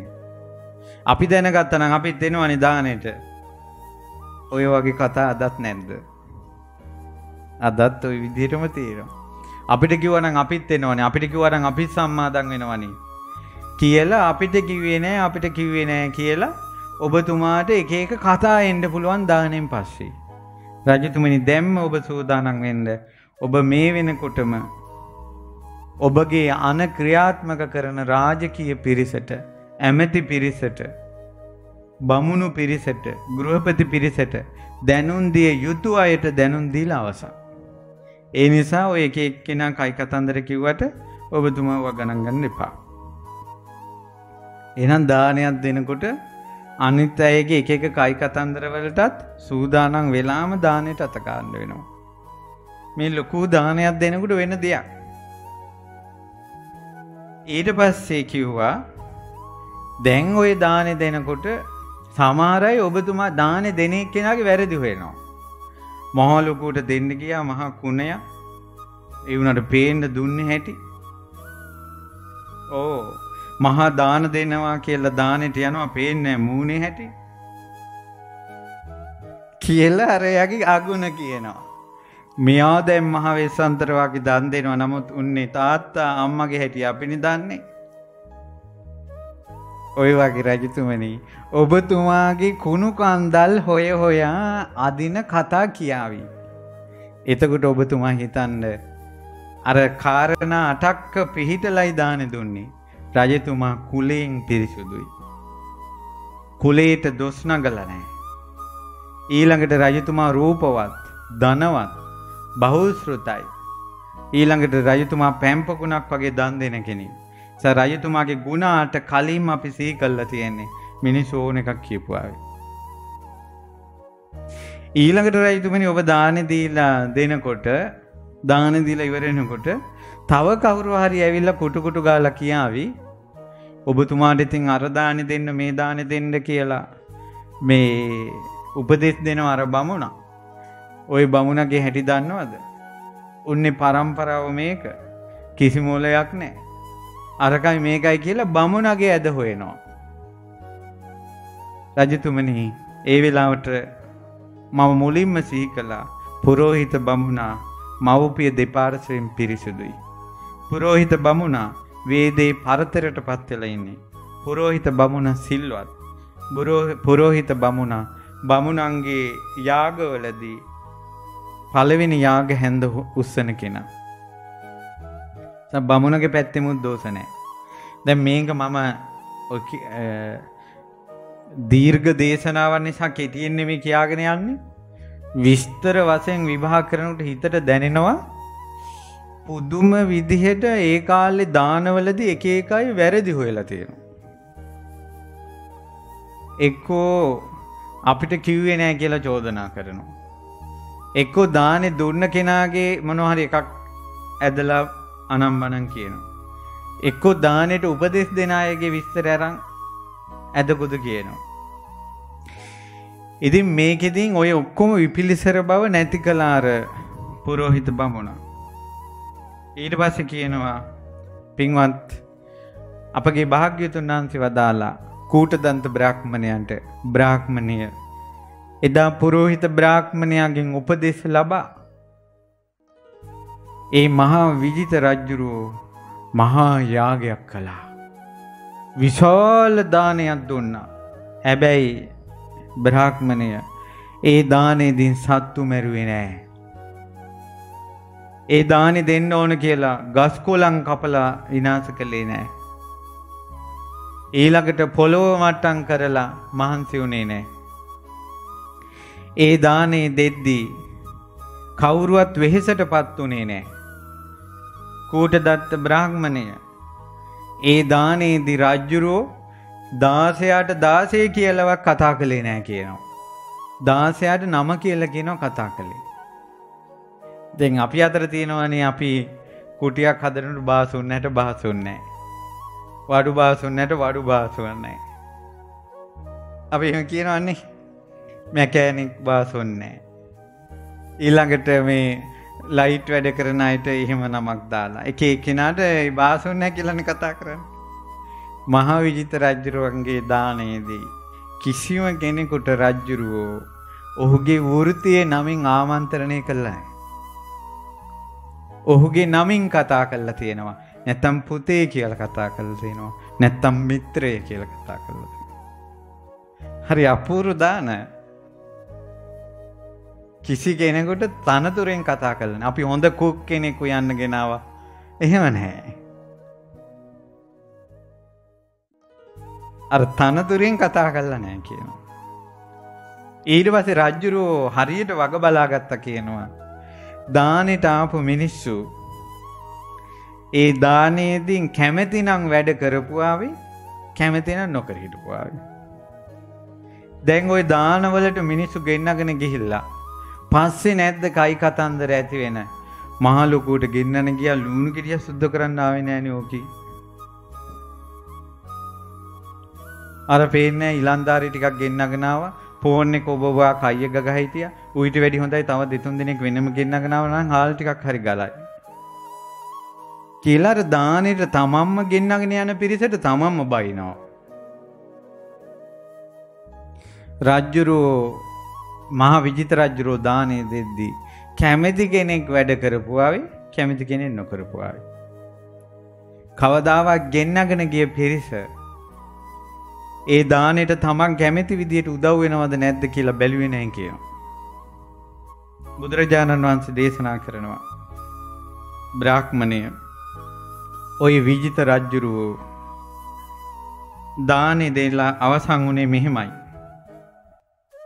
ඒ තමයි ගීතෙල්, තලතෙල්, වෙඬරු, දීකිරි, මීපැණි, හකුරු සහිතව කැඳබත් වලින් දානේ අවසන්. දීලා තියෙන ඒවා. වැඩිපුර අවධානය යොමු කළේ දෙන දාණයටද හිත රැක ගන්න හැටිද? අද කාලේ වැඩිපුරම දානයක් කරනකොට දානේ මෙනු එක ගැනද වැඩිපුර හිතන්නේ හිත රැක ගන්න එක ගැනද? මේ දාන මේස දිව්‍ය භෝජන පරයා සුවඳ හමනවා මනරම්ව දිලෙනවා. එක එක විදිහට තියෙනවා. මේ තරහෙන් අර කියාවේ නෑ ලුණු කපන්න කියලා එක එකිනාට බැන බැන ලස්සනට හදනවා. සලාද කොලේ ගන්නවා. ඒක උඩින් තක්කාලි පෙත්තක් තියෙනවා. ඒක උඩින් තඹපු බීට්‍රූට් පෙත්තක් තියෙනවා. ඊට පස්සේ ඒක උඩින් තව බිත්තර තියෙනවා. ඔය කියාවේ නෑ බිත්තර තම්බන්න අපිම තැඹුවා කියලා බැන බැන අරක හදනවා. ලස්සනේ බෑ. බුදුරජාණන් වහන්සේ දේශනා කරනවා කූටදන්ත බ්‍රාහ්මණයන්ට බ්‍රාහ්මණය හකුරු මී පැණි ගිතෙල් කැඳ කිරිබත් කැවුම් ඕ වගේම තමයි දානි දුන්නේ. මේ දානේ අවසන් වෙනකොට දැක්කද දැන් අපි දන් දෙන විදිහයි ඒ කාලේ වෙනස. මේ බුදුවරු නැති කාලේ සත්පුරුෂයන්ගෙන් උපදේශ මැද රජවරු දන් දුන්නේ නැහැටි. දානේ ඉවර වෙනකොටම අර රාජකීය පිරිස ආව දැන් දානේ බෙදන්න. එයාලට කල්පනා වුණා අපිට දානේ ගැන රජුරුව මතක් කළා. අපි මොනවත් ගේන්න බැරි වුණානේ කියලා ඒ පිරිස ඉක්මනට දාන අඩු වැඩි අරන් ආවා. දාන අඩු වැඩි අරන් එනකොට රජුරුව කිව්වා අනේ මිත්‍රවරුනි දානෙට ඕන තරම් මාලිගාවේ ධනෙ තියෙනවා ඒව අරන් දැන් හදලා තියෙන්නේ. අනේ ඔයාලා ඒකට මහන්සි වෙන්න එපා. ඔයා ආපහු අරන් යන්න. රාජකීය පිරිස කල්පනා කළා අම්මෝ රජුරුව මෙහිම දන් දෙද්දි අපි කොහොමද මේක අරන් යන්නේ කියලා. එයාලා නැගෙනහිර පැත්තේ අනුදානයක් කරන්න ගත්තා. නැගෙනහිර පැත්තේ වෙනම ආයෙ දන් දෙන්න ගත්තා. බ්‍රාහ්මණ පිරිසත් වෙනම දන් දෙන්න ගත්තා. ගෘහපති පිරිසයි ඇමති පිරිසයි හතර කොනේ එයාලත් දන් දෙන්න ගත්තා. දැන් ඇත්තටම අපිට මහා දානයක් දෙනකොට ඒ දානෙට අපිට හවුල් වෙන්න විදිහක් නැත්තම් දානේ උයන අයට අපිට තේ ටිකක් දෙන්න පුළුවන්. එයාලා දානේ හදද්දී දානේ හදන පිරිසට අපිට කැඳ ටිකක් හදන්න පුළුවන්. නේද? අනුදාන කරගන්නවා. ඒ කියන්නේ දන් දෙන අයටත් දන් දෙනවා. ඒ වාගේ අර තමනුත් මොන ක්‍රමයකින් හරි එහි කොටස්කාරයෙක් වෙන්න සත්පුරුෂ ඒ යුගයේ කල්පනා කළා. ඉතින් මේ විදියට දාන දුන්න විස්තරේ කියනකොට අහෝ දානං අහෝ යාග සම්පදා පුදුම දානයක් නේ මෙහෙමත් දන් දීමක් තියෙනව නෙව කියලා අර කූටදන්ත බ්‍රාහ්මණයත් එක්ක ආපු බමුණෝ ප්‍රීති ගෝසාව පැවැත්තුවා මෙන්න දාන දන් දෙනවා නම් ඔන්න ඔහම දෙන්න ඕන දාන කියලා. දැන් ඉස්සර විස්තරයක් බුදුරජාණන් වහන්සේ වදාළේ. කූටදන්ත බ්‍රාහ්මණයා ගල් ගහිලා ඉන්නවා. අර බමුණෝ ටික අහනවා බ්‍රාහ්මණය මේ අපිට පුදුම සතුටක් ඇති උනේ මේ දානේ ගැන අහලා. මේ ඔබතුමා ගල් ගහිලා ඉන්නවනේ. අනුමෝදන් වෙන්නේ නැද්ද? ඊට පස්සේ කියනවා බ්‍රාහ්මණවරුනි ශ්‍රමණ බවක් ගෞතමයන් වහන්සේ යම් ප්‍රකාශයක් කළොත් ඒක කාට හරි අනුමෝදන් වෙන්න බෑ කියලා හිතුනොත් ඔහුගේ හිස හත් කඩකට පැලෙයි. මම මේ කතාව අනුමෝදන් නොවී නෙවෙයි මම භාග්‍යතුන් වහන්සේ ධර්මයේ දේශනා කරන විදිය බලාගෙන හිටියා.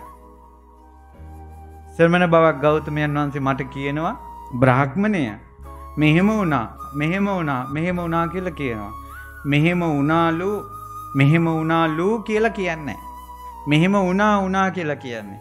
මට හිතෙනවා ඒකාන්තෙන් ඒ කාලේ යාග කරපු මහා විජිත රජුරෝ හෝ ඔය උපදේශ දුන්න පුරෝහිත බ්‍රාහ්මණයා වෙලා ශ්‍රමණ බවක් ගෞතමයන් වහන්සේද ඉපදිලා හිටියේ කියලා මගේ හිතට සිතවිල්ලක් එනවා කියෝ. ඇත්තටම ශ්‍රමණ බවක් ගෞතමයන් වහන්සේ ඔබ වහන්සේට එක මතකද? ශ්‍රමණ බවක් ගෞතමයන් වහන්සේ ඔය යාගේ කරපු අය මැරිලා දිව්‍ය ලෝකෙ ගියාද කියලා. ඒව මේතං බ්‍රාහ්මණයෙක් එහෙම තමයි.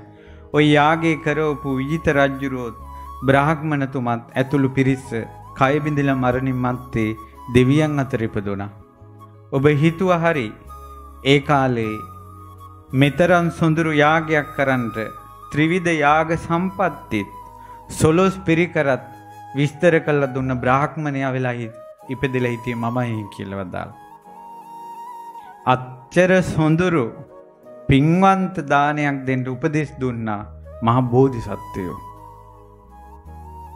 ඉතින් සම්මා සම්බුදු වුණාට පස්සේ බුදුරජාන් වහන්සේ කොයි තරම් වදාළද පුබ්බේව දානා සුමනෝ දන් දෙන්න කලින් හිත පහදවා ගන්න. දදං චිත්තම් පසාදේති දන් දෙනකොට හිත පහදවා ගන්න. දත්වා අත්තමනා හෝති දානෙ දීලා පස්සේ හිත පහදවා ගන්න අපහදවා ගන්න එපා කියලා. සංසාරෙත් අන්න එවැනි දන් වලට හුරු කරවපු අපගේ භාග්‍යතුන් වහන්සේ. දැන් මෙහෙම කියනකොට තවම විස්තරي තියෙනවා. මම මේ විහාරය ගැන කියන්න තමයි මෙච්චර ගොඩක් කියාගෙන ආවේ. අහනවා ශ්‍රමණ බවක් ගෞතමයන් වහන්සේ දැන් ඉතින් ලොකු වෙහෙසක් දරාගන්නේ අර ත්‍රිවිධ යාග සම්පatti සහිත සොළොස් පිරිකර සහිතව මහ විජිත රජුරෝ දානයක් දුන්නේ. ඇත්තටම උච්චර මහන්සි නැතුව ඔයටත් වඩා මහත්ඵල මහනිසංස පින් රැස් කරගන්න ක්‍රමයක් නැද්ද? ඊට පස්සේ බුදුරජාණන් වහන්සේ දේශනා කරනවා තියෙනවා බ්‍රාහ්මණය. ස්වාමීනි කුමක්ද? යම් කිසි කෙනෙක් පැවිදි ශ්‍රමණයන් වහන්සේලාට සිල්වතුන්ට දානයක් දෙනවා නම් ඔය මහ විජිත රජුරුවන්ගේ දානෙට වඩා මහත්ඵලයි මානිසංසයි කිව්වා. ඊට පස්සේ කෝටදන්ත බ්‍රාහ්මණය අහනවා ඇයි ස්වාමීනි සිල්වතුන්ට දෙන දානේ මහත්ඵල මානිසංස? ඒ දන් වැට ඇයි මහත්ඵල මානිසංස අර මිනිසුන්ට දෙන දන්හලට වඩා දන්සැලට වඩා? කියනවා බ්‍රාහ්මණය ඔය දන්සැල් දෙනකොට මිනිස්සු අර පොලිමේ ඉන්නේ නැති මිනිසුන්ට කියනවා පොලිමේ වරෙල්ලා කියලා කියනවා. ඊට පස්සේ දාන දෙනකොට සමහර අය ඉන්නේ නැත්තම් අතින් තල්ලු කරලා දානවා යනවාකෝ පොලිමට කියලා. ඒක ඇස්සේ තව කවුරු හරි කකුල බෑගුණොත් ඕ මොකද කකුල බෑගුවේ කියලා ගහ ගන්නවා. දඬු මුගුරු ඇරන් තල්ලු කරගෙන පෙරලිලා එහෙම තමයි කිව්ව දන්සැල් වල දානෙ බෙදන්නේ. ඔය වාගේ තැන් වලට රහතන් වහන්සේලා වඩින්නේ නැහැ. මිනිස්සු රැස් වෙලා පොරකකා දන් ගන්න තැන් වලට රහතන් වහන්සේලා ගුණවත් ශ්‍රමණයන් වහන්සේලා වඩින්නේ නැහැ කිව්වා. ඒ නිසා ශ්‍රමණයන් වහන්සේලා රහතන් වහන්සේලා උදෙසා යම් දන් වැටක් තියෙනවා නම් ඒ සංඝයා උදෙසා පූජා කරන දාණය මහා විජිත රජුරුවන්ගේ මහා දානයට වඩා මහත්ඵලයි මහනිසංසයි. ඒකට එහෙනම් අපිට දැන් විජිත රජුරුවන්ගේ දානය ගැන හිතනකොට අපෝ හිතා ගන්නවත් බෑ. මෙහිමත් දාන කියලා අපිට හිතෙනවනේ. නමුත් ඊට වැඩිය ඔයාලගේ සලාක දානේ දවසේ මාසයකට හෝ දෙකකට හෝ මාස 3කට හෝ මාස 6කට හෝ අවුරුද්දකට වතාවක් ඔයාලට තියෙන සංඝ දානේ හිත පහදවාගෙන මහා සංඝයා විශේෂයි කියලා දම් පුදනකොට මහා විජිත රජුරන්ගේ ත්‍රිවිධ යාග සම්පත්තිය සහ සොළොස් පිරිකර සහිත විපිලිසර නැති මහා දානයට වැඩිය මහත්ඵලයි මහනිසංසයි. කෝටදන්ත බ්‍රාහ්මණය අහනවා ස්වාමීනි අනේ තවත් ඔය කරදර අඩු පිනක් නැත්ද? ඊටත් වඩා පින් රැස් වෙන තියෙනවා. කියනවා බ්‍රාහ්මණය සිව්දිගෙන් වඩින සංඝයා උදෙසා විහාර පූජාවක් කරනවා නම් ඒ විහාර පූජාව ඒ සියලු දානවලට වැඩිය මහත්ඵලයි මහනිසංසයි කිය. ඒ විහාර පූජාවට තමයි මේ සොඳුරු මණ්ඩප පූජාවයි. බුද්ධ ප්‍රමුඛ මහා සංඝරත්නයේ වඩා හිඳවා කරන දානයකට වඩා විහාරයක් කරවීම. විහාරයකදී තියෙනවා ස්තූප, බෝධි, ධර්මශාලා, කුටි සෙනසුන්, ආවාස, මංමත්, මම්මාවත්, ලිං, පොකුණු ඊළඟට දිරාගිය කුටි පිළිසකර කිරි ඒ ඔක්කොම විහාර පූජාවට අයිති. දැන් සිව්දිගින් වඩින සංඝයා දහම් දෙසන්නේ මේ මන්දිරේ. සිව්දිගින් වඩින සංඝයා ලෝතර ශාස්ත්‍ර බුදුරජාණන් වහන්සේට වන්දනා කරන්නේ මේ මන්දිරේ. ඔබ රැගෙන එන දම්පෙන් ලෝතර සම්මා සම්බුදුරජාණන් වහන්සේට අග්‍රභාගයේ වෙන් කරලා බුද්ධ පූජාව මේ වශයෙන් පුදන්නේ මෙතන. පිරිස් සජ්ජායනා කරන්නේ මෙතන. වැඩි කාලයක් ගියේ නෑ. බුද්ධ ශාසනයට මේ වෙහෙර පූජා කරපු අද දවසේ පවා සුධර්මා දිව්‍ය සභාවසේ දහම් හඬ ඇසෙනවා. කොයි තරම් පින්ද මේ වෙහෙර විහාර කරන අයට. කුටි සෙනසුන් කරන අයට, ධර්මශාලා දානශාලා මම්මවත් කරන අයට කොයි තරම් පින්ද. මෙවැනි වෙහෙර විහාර හදන්න භූමි භාග පූජා කරන අයට කොයි තරම් පින්ද. ඇතරම මේ මොහොතේ වචනයක් කිව යුතුයි. අපේ සුභසිංහ මහත්මයා මේ සම්පූර්ණ මේ සුන්දර විහාර මන්දිරේ බුද්ධ ශාසනයට පූජා කළේ බාහිර දෙයකට පැහැදිලා නෙවෙයි, ධර්මයට පැහැදිලා. යම් දවසක මාධ්‍ය ඔස්සේ පින්වත් ලොකු ස්වාමීන් වහන්සේ ධම්මචක්කපවර්තන සූත්‍රයේ සිංහලෙන් සජ්ජායනා කළාට පස්සේ ඒ හඬ ඇහිලා ඒ දහම් අර්ථයට පැහැදිලා අනේ මෙවැනි ධර්මයක් මේ ප්‍රදේශයේ අයටත් ඇසෙනවා නම් කියලා පහන් සිතින් කඳුළු සලසලා මේ භූමිය පූජා කළේ. ලොකු ස්වාමීන් වහන්සේගේ අතට පැන්වක් කරනවටත් වඩා ඒ සුභසිංහ මහත්තයාගේ ඇස් වලින් කඳුළු තමයි වැක්කිරුනේ මේ භූමිය පූජා කරනකොට. අපි ඒ දවස්වල හිටියා. ඉතින් අද මේ වගේ සොඳුරු දන් සභා මණ්ඩපයක් වුණා. දිනෝ 1000ක් දෙනා පින් කරගන්න පුණ්‍ය තීර්ථයක් වුණා. ඇත්තටම ඒ පිනට මුල් වෙන ඒ වගේ දේවල් වලට මුල් වෙන ඇත්තෝ කොයිතරම් පින් රැස් කර ගන්නවද? අනන්තය අප්‍රමාණ. මෙවැනි දේවල් වලට සාදු කියලා හෝ කෙනෙක් අනුමෝදන් වෙනවා නම් ඔවුන්ගේ පින අනන්තය අප්‍රමාණයි. කුටි සෙනසුන් මම්මාවත් ලිම්පකුණු ධර්මශාලා දානශාලා විහාර මන්දිර බෝධි ස්තූප කරන අය බොහෝ පින් රැස් කර ගන්නවා. සියල්ල දන්නා වූ සියල්ල දක්නා වූ ලෞතර සම්මා සම්බුදුරජාණන් වහන්සේ වදාලා එතනින් එහාට නම් මිල මුදල් වියදම් කළා, කය වෙහෙසවලා, ශ්‍රම දාන කරලා ඔතනින් එහාට ආයෙ පින් කරන්න බෑ. මේ විහාර පූජාව, ආරාම ආවාස කුටි සෙනසුන් පූජාව තරම් අග්‍ර දෙයක් එතනින් එහාට නැහැ. ඒකයි කියන්නේ වෙහෙර විහාර ස්තූප බෝධි කර්මාන්ත කරද්දි යන්න අනුමෝදන් වෙන්න, වැලි කැටයකින් උදව් කරන්න, වැඩ කරන අයට එක්ක පැම් පොදක් දෙන්න, ඒ ඇත්තන්ට සංග්‍රහ කරන්න, තමනුත් සම්බන්ධ වෙන්න, අනුමෝදන් වෙන්න කියලා කියන්නේ ඒකයි. අපගේ ආදි ගුරු දේවෝත්තම අනුබුදු මිහිඳු මහරහතන් වහන්සේට මිහින්තලාවේ මිහිඳු මහසෑය හැදෙනවා. ප්‍රමාද වෙන්න එපා. ප්‍රමාද වෙන්න එපා. අද දෙයි මරු පින් කරගන්නේ කෙලෙසද සෙටමරු නේති සිතන්නේ. බලන්න ජීවිතේ. එතකොට ජීවිත තමන්ම අඩිය තියෙන පඩිපෙළේ තමන්ට මරණය කැඳනවා. තමන්ම යන පාරේ තමන්ට මරණය කැඳනවා. තමන් නිදාගන්න ඇඳ යම් දවසක තමන්ට මරණය කැඳනවා. තමන්ම ගමන් බිමන් යන වාහනේ තමන්ට මරණය කැඳනවා. ඉස්සරහිනුත් පස්සිනුත් හැම පැත්තෙම බලනකොට මාරයා වදකෙක් වගේ බලාගෙන සිටිනවා. ගහකින් වැටිච්ච ඵල කූඩේකට එකතු කරන යම් පුරුෂයෙක් වේද ඊටත් වඩා වේගයෙන් මාරයා මලකුණු එකතු කරනවා.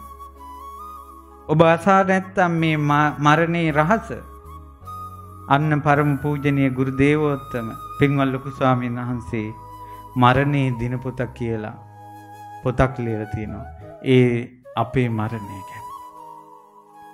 මරණේ තිරෙන් එහා තිරෙන් මෙහා මිනිස්සු බලාගෙන ඉන්නවා. අද මැරෙයි හෙට මැරෙයි. අනේ තව කී දොහක්ද මැරෙන්න බලාගෙන ඉන්නවා.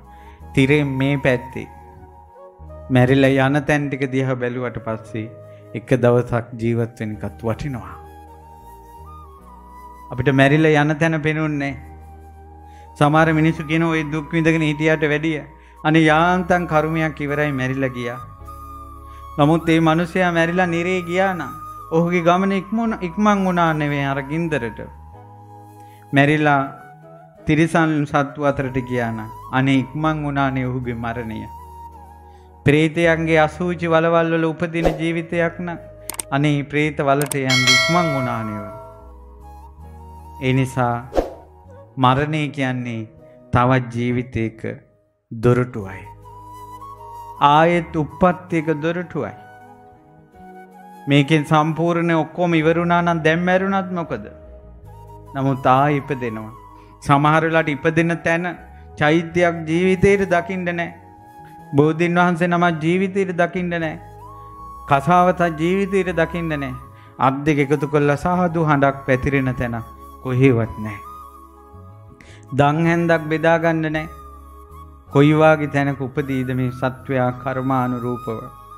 මේ ජීවිතේ කරපු දේ පමණක් නෙවෙයි ඊළඟ උපතට සංසාරේ කල්ප කෝටි ගානකට කරපු කර්ම බලවේග පවා ඊළඟ උපතට බලපෑම් කරනවා. මේ සත්වයා භවයෙන් දඬුවම් ලැබලා කර්මයේ නැමැති උලේ ඉඳවලා තෘෂ්ණාවේ වේදනාවෙන් වේදනාව විඳ විඳ ඉන්නේ. තමාට තමාවත් නැහැ. හේතුඵල ධම සකස් වෙලා හේතුඵල ධමයට ඇඹරි ඇඹරි කැරිකි කැරිකි යන්න තියෙන්නේ. මාගේ උපත මෙසේ වේවා මාගේ උපත මෙසේ නොවේවා කියලා මේ සත්වයාට ලබන්න බෑ. ඒ නිසා මේ ජීවිතේ අනාත්මයි. මම මගේ ආත්මය කියලා ගන්න බෑ. ඒ නිසා පින්වතුනි ආදි ගුරු දේවෝත්තම මිහිඳු මහරහතන් වහන්සේගේ ස්තූපය මිහින්තලාව ඉදි වෙනවා. ඇයි ප්‍රමාද වෙන්නේ? තමන්ට පුළුවන් ශ්‍රම දාන කරන්න නම් ශ්‍රම දාන කරන්න.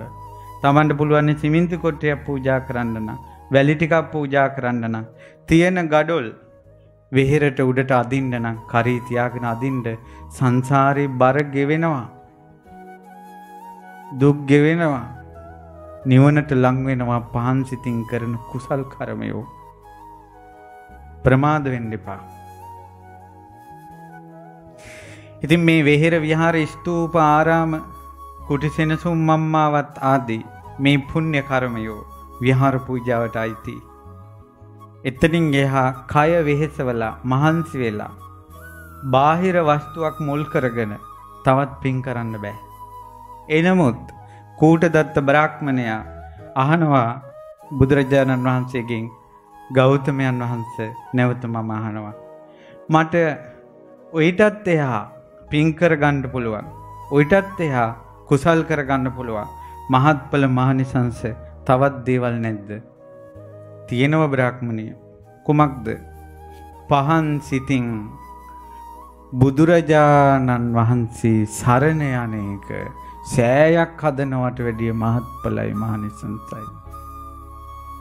ශ්‍රී සද්ධර්මයේ සරණ යන්නේක ආර්ය මහා සංඝ රත්නයේ සරණ යන්නේක. තෙරුවන් සරණ යෑම මහත්ඵලයි මහනිසංසයි. වෙහෙරක් හදනවට වඩා විහාරයක් හදනවට වඩා ආරාමයක් පුදනවට වඩා පන්සලක් හදනවට වඩා අපිට අර සියලු දේවල් එකතු වෙලා කරන්න බලවා. සෙනඟ දහස් ගාණක් එකතු වෙලා චෛත්‍ය බඳින්න පුළුවන්. ඒ බලන්න පින්වත්නි මහත්ඵල මහනිසංස වූ තෙරුවන් සරණ යෑම තනියෙන් කරගන්න ඕන. සල්ලි වලින් බෑ, යාන වාහන වලින් බෑ, වතු පිටි වලින් බෑ, උගත්කමින් බෑ. සිත පහදවකින් ලෝතුරා බුදුරජාණන් වහන්සේ සරණ යන්න ඕන. ධර්මයේ සරණ යන්න ඕන. සංඝ රත්නයේ සරණ යන්න ඕන. තරුණ දූල පුතාලා මේ ළමා ලපටි ප්‍රේමයේ ආදරේ සෙනෙහස කියන වචනය මේ මුවින් කියා මං ඔයාට ආදරේ මං ඔයාට සෙනෙහසයි කියලා පින්බත් දොඩනවා.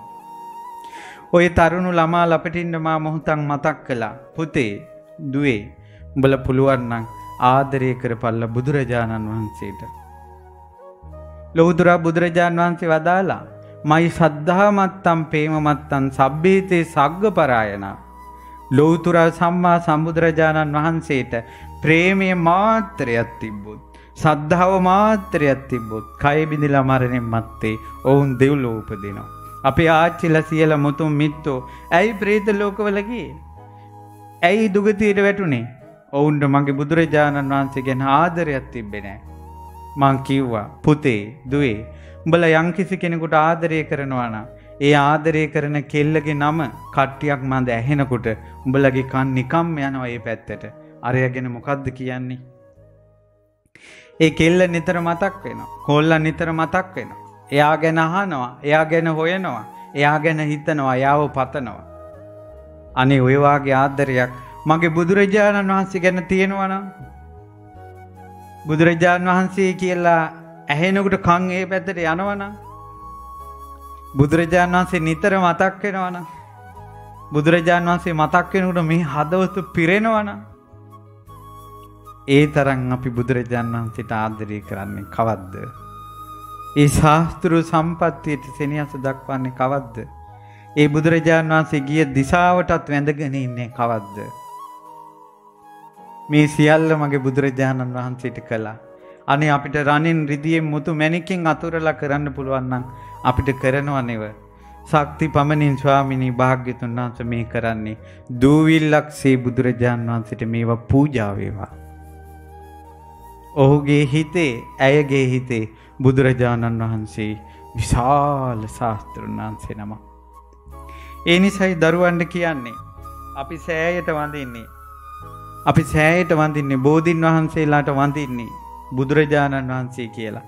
ඒ නිසා බෝමලුවේ, සෑමලුවේ කොල්ලෝ කෙල්ලෝ නොපනත්කම් කතා බහ කරන්න එපා. පෙම්හබ දොඩන්න එපා. ඒක තුනුරුවන්ට කරන අගෞරවයක්. තුනුරුවන් සරණ යෑම විහෙර විහාර චෛත්‍ය බෝධි කරනවටත් වැඩිය මහත්ඵල මහනිසංස නිසා තුනුරුවන්ට වරද්දක් වුණොත් ඒ වගේම විපාකේ බරපතල. ඒ නිසායි රුවන්වැලි මහසෑයට කකුල දික් කරගෙන ඉන්න කෙනා කය බිඳලා මරණය මැත්තේ දුගතිය ගියේ. ඒ නිසායි සමහර අයට මරණ මංචකේ ගිනි දැල් පේනවා, මාව ඇදගෙන යනවා, රතු ඇඳගත් අය පේනවා කියලා විලාප තියන්නේ මරණේ දුගතියේ පෙනිපෙනී තුනුරුවන්ට විච්ච වැරදි. අපිට මල් පූජාවක් කරනකොට, උත්සවයක් තියෙනකොට කඳුළු සලසලා අත් දෙක දෑත දෝති තියාගෙන අපි චෛත්‍ය බෝධි විහෙර වඳිනවා. තනියෙන් සෑමලුවට යනකොට ගානක්වත් නැහැ. බලන්න තමන්ගේ සද්ධාව දිහා. බලන්න තමන්ගේ සද්ධාව දිහා. ඒ නිසා තවත් හොඳට බලන්න තිසරණේ තමන්ට තියෙනවද කියලා. තමන් ගොඩාක් වෛර කරන අල්ලපු ගෙදර කෙනෙක් ඉන්නවා. තරහයි ගොඩාක්. ඒ පැත්තට හැරිලා බත් ටිකවත් කන්නේ නැහැ. එච්චර තරහයි. උඹලගේ මරණයටවත් එන්නේ නැහැ කියලා සපත කළා තියෙන්නේ. ඒ ගෙදරට ඇත්තටම ජීවමාන බුදුරජාණන් වහන්සේ වැඩියොත් එහෙම යයිද කියලා බලන්න. යන්නේ නැහැ. වෙන ගෙදරකට වැඩියොත් යනවා, ඔහෙට වැඩියොත් නම් යන්නේ නැහැ. ඒ කියන්නේ බුදුරජාණන් වහන්සේට වැඩිය කෝන්තරේ වැඩි. කෝ මුළු හදවතින් බුදුරජාණන් වහන්සේ අපි සරණ ගියා. ශ්‍රී සද්ධර්මයේ සරණ ගියා කෝ. ආර්ය මහා සංඝරත්නයේ සරණ ගියා කෝ. හදවතේ බුද්ධ කියන වචනේ රැව් දෙනවද? බයක් තැති ගැනීමක් කෙනෙකුට මම බුදුරජාණන් වහන්සේගේ ශ්‍රාවකේ මට කිසිම බයක් නැහැ කියලා බිය නැතුව වාසය කරනවද කියලා. සරණ කියන්නේ බිය නැති වෙනවා. මොනවාරි එකපාරම බයක් ආවොත් මට මොනවා වෙයිද කියලා නෙවෙයි එයාට හිතෙන්නේ. තෙරුවන් සරණ ගියාට පස්සේ මම බුදුරජාණන් වහන්සේ සරණ ගියා මට බයක් නැහැ ඕන එකක්. බුදුරජාණන් වහන්සේ සරණ ගිය කෙනා දැන් මැරුණා නරක තැනක යන්නේ නැහැ. බුදුරජාණන් වහන්සේ මුළු හදවතින් සරණ ගිය කෙනාට නිරේ ගිනිදැල් වලින් ඔහුගේ කරදකාය දවන්න බෑ. ඔහුව දවන්න බෑ. තිරිසන් සත්තු අතර ගාටවන්න බෑ. ප්‍රේතයන් අතර අසූචි කටේ තියන්න බෑ. බුදුරජාණන් වහන්සේ සරණ ගිය ජීවිතේට. ඒ නිසා ඔහු කය බිඳී මරණින් මත්තේ තෙල් කලයක් වතුර ඇතුළ බින්දට පස්සේ තෙල් ටික උඩට එනවා වගේ කය බිඳලා මරණින් මත්තේ සුගතියටම යනවා. ඒ නිසා බුදුරජාණන් වහන්සේ මුළු හදවතින්ම සරණ යන්න ඕන. ශ්‍රී සද්ධර්මයේ සරණ යන්න ඕන. ආර්ය මහා සංඝරත්නයේ සරණ යන්න ඕන. ඒ බුද්ධ කියන වචනෙට ආසහිතෙන්න ඕන. අනේ ඒ කාලේ බුද්ධ කියන වචනේ ඇහුණාට පස්සේ ඇඟේ රෝමෝද්ගමනය වෙන ශ්‍රාවකයෝ හිටියා නේද? අපිට කොයි තරම් ඇහෙනවද? ටික දොහයි අපි ජීවත් වෙන්නේ පින්වත්නි. ඒ හැටි කලක් නැහැ. මරණයට ළඟම සාධකේ අපිට තියෙනවා. මරණයට ළඟම සාධකේ තමයි ඉපදීම. අපි ඉපදුනා. එහෙනම් මරණයට සියල්ල සූදානම්. කෙනෙක් මැරුණාට පස්සේ තොරතුරු හොයලා මරණයට එක එක හේතු කියනවා. පරිපෙලෙන් වැටුණා කියයි, ඔළුව ඇනුණා කියයි, හදවත හිර වුණා කියයි, එහෙම නැත්නම් කොරෝනා කියයි. එක එක හේතු කියනවා දවස් ගණන් බලා. සියල්ල දන්නා වූ සියල්ල දක්නා වූ බුදුරජාණන් වහන්සේ එකම එක දෙයක් වදාලා උපන් සත්වයා මැරෙනවා කියලා. දැන් අර මල ගෙදරට එන අය ඔක්කොම කියනවා වැටිලා මැරුණලුනේ. ඔළුව ඇනුනලුනේ. අනේ වැටිලා මැරිලා. මම ඔය ගෙදර බනට කිව්වනම් ඉපදුන නිසායි මැරුණේ කියලා. ඔය මිනිස්සු කී අයයිද ඉපදුන නිසා මැරිලා? කී අයයිද? අනේ. කිසි කෙනෙක් කියන්නේ. බුදුරජාණන් වහන්සේගේ වචනේ වටින්නේ නැහැ. තමන් ඇහැට දැක්ක දේ වටිනවා. කොලේක දොස්තර කෙනෙක් ලියපු දේ වටිනවා. අපිට ලෞතුරා සම්මා සම්බුදුරජාණන් වහන්සේගේ වචනේ වටින්නේ. බුදුරජාණන් වහන්සේ වදාලා මල්ලමිනියක් කියන්නේ පින්වත් මහණෙනි දේවදූතෙක්. යම රජුරෝ අහනවා නිරිසතාගෙන් ඔබ දැක්කද මේ දේවදූතයා කියලා? මල ගෙදරකට කවුරුත් යනවද දේවදූතයා බලන්න යනවා කියලා? අපේ සමිතියේ කෙනෙක් සමිතියේ කට්ටිය යන්න ඕන මල ගෙදර. තව එක්කෙනෙක් මට කිව්වා අප්පෝ මල ගෙදර ගියේ නැත්තම් ජංජාලය ඉවරයි කිව්වා. ඉන්නේ උන්ගෙන් බැනුම් අහන්න වෙනවා. ඒ නිසා සමිතිය නිසා මරණාධාර සමිතිය නිසා නොගිහින් බෑ ඥාතීන් නිසා කියලා උපකල්පන ගොඩාක් ගොඩනගාගෙන ඒ සත්වයා මරණය කරා යොමු කරනවා. බුදුරජාන් වහන්සේගේ ශ්‍රාවකයාට බුදුරජාන් වහන්සේ වදාලා මරණය කියන්නේ දේවදූතෙක්. බලන්න මේ සරණ කියන එක එයාගේ ජීවිතේ කොච්චර වෙනස් කරනවද කියලා. එයාගේ ජීවිතේ දුක් ගෙවනවා. මේ ලෝකේ යම් තාක් රහතන් වහන්සේලා පහළ වුණා නම් ඒ සියලු රහතන් වහන්සේලා බුදුරජාණන් වහන්සේ සරණ ගියා. ශ්‍රී සද්ධර්මයේ සරණ ගියා. ආර්ය මහා සංඝරත්නයේ සරණ ගියා. මේ ලෝකේ යම් කිසි කෙනෙක් මඟපල් ලැබුවා නම් ඒ සියලු දෙනා බුදුරජාණන් වහන්සේ සරණ ගියා. ධර්මයේ සරණ ගියා. ආර්ය මහා සංඝරත්නයේ සරණ ගියා. මේ ලෝකේ යම් කිසි කෙනෙක් සුගතියේ ඉපදුනා නම් ඒ සුගතියේ ඉපදුන කෙනා බුදුරජාණන් වහන්සේ ගැන ප්‍රේම මාත්‍රයක් හරි තිබ්බා. සද්ධා මාත්‍රයක් හරි තිබ්බා. මම මැරුණාට පස්සේ කොහේ යයිද දුගතියකට යයිද කියලා හිත චංචල වෙන්නේ බුදුරජාණන් වහන්සේ ගැන තමන්ට තියෙන ප්‍රේමය ගැන තමන්ටම විශ්වාසයක් නැහැ. තමන්ගේ ආදරය ගැන විශ්වාසයක් නැහැ. තමන්ගේ ශාස්ත්‍ර සම්පත්තිය ගැන විශ්වාසයක් නැහැ. ඒකයි බුදුරජාණන් වහන්සේ වදාළේ පාමොජ්ජ බහුලා විහෙරත සතුටින් වාසය කරන්න නිවනට පමුණවන ශාස්ත්‍රුන් වහන්සේ නම සරණ ගියා කියලා. ඒ ශාස්ත්‍රුන් වහන්සේට පුළුවන් ගසාගෙන යන මහා සැඩපාරේ මහා ගව උෂඹයෝ ගව නෑම්බියෝ ගව නාම්බයෝ සහිත විශාල ගව රංචුවක් අර සැඩපාරෙන් එතර කරනවා වගේ එදා ඉපදුන වතුරේ පාවෙන චූටි වහු පැටියාවත් එතර කරවන්නේ ගොපල්ලාට පුළුවන්. ඒ වගේ මගේ බුදුරජාණන් වහන්සේ කඩුවක් අමෝරාගෙන ආපු කෙනත් සසරින් එතර කෙරෙව්වා. වස්ත්‍ර නූල් පොටක් ශරීරේ නැති කෙනාට සිහිය එළවන වචනේ කියා ඈ සසරින් එතර කෙරෙව්වා. සොහොනේ මලමිනිවල ඔතල තිබ්බ ප්‍රාණීනුත් සතර අපායෙන් එතර කෙරෙව්වා. කුණු කදක් කරේ තියාගෙන ගියා සූචි කද කරේ තියාගෙන ගිය කුණු කානුවක හිටපු සුනීත බ්‍රහ්මයන්ගේ වැඳුමට ලක් කළා. අපි සරණ ගිය බුදුරජාන් වහන්සේට පුළුවන් කෙලෙස් රෝගෙන් අපිව බේරන්න. සත්හට වෙන බව දුකට වේදානම් ඒ මහා වෛද්‍යචාර්යන් වහන්සේට උත්තම බෙහෙතක් තියෙනවා. හරියට හරියන බෙහෙතක් දහම් ඖෂධය වරදින්නේ නැහැ.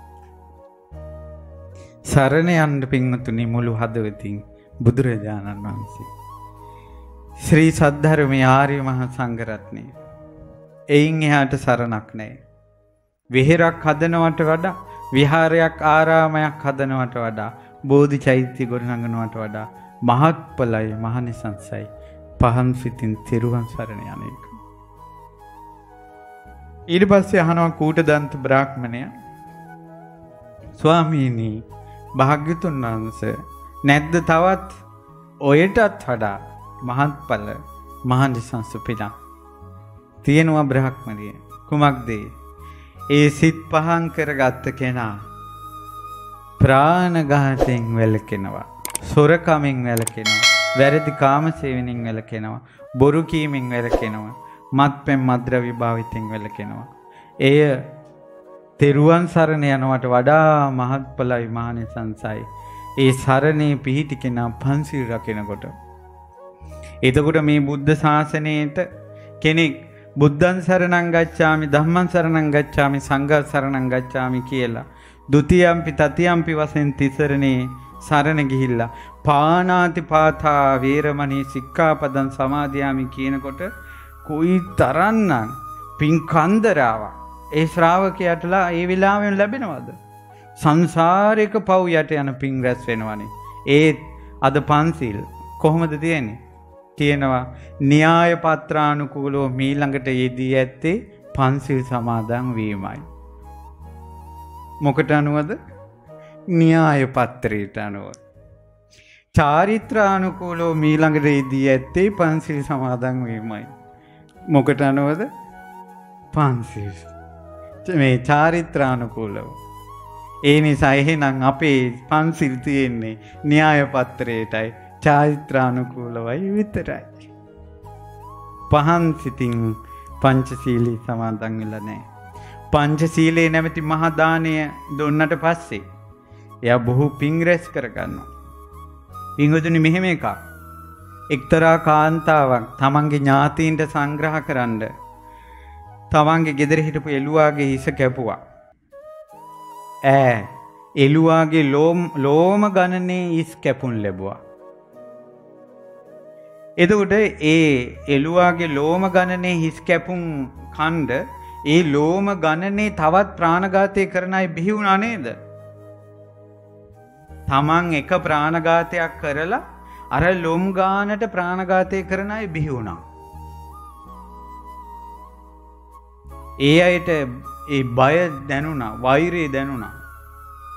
ඒ නිසා තමන් ප්‍රාණඝාතයෙන් වැළකුණොත් අන් අයට අභය දාණය දෙනවා. ලොකුම අභය දාණය තමයි තමන් ප්‍රාණඝාතයෙන් වැළකීම. ලොකුම අභය දාණය තමයි තමන් සොරකම් කිරීමෙන් වැළකීම.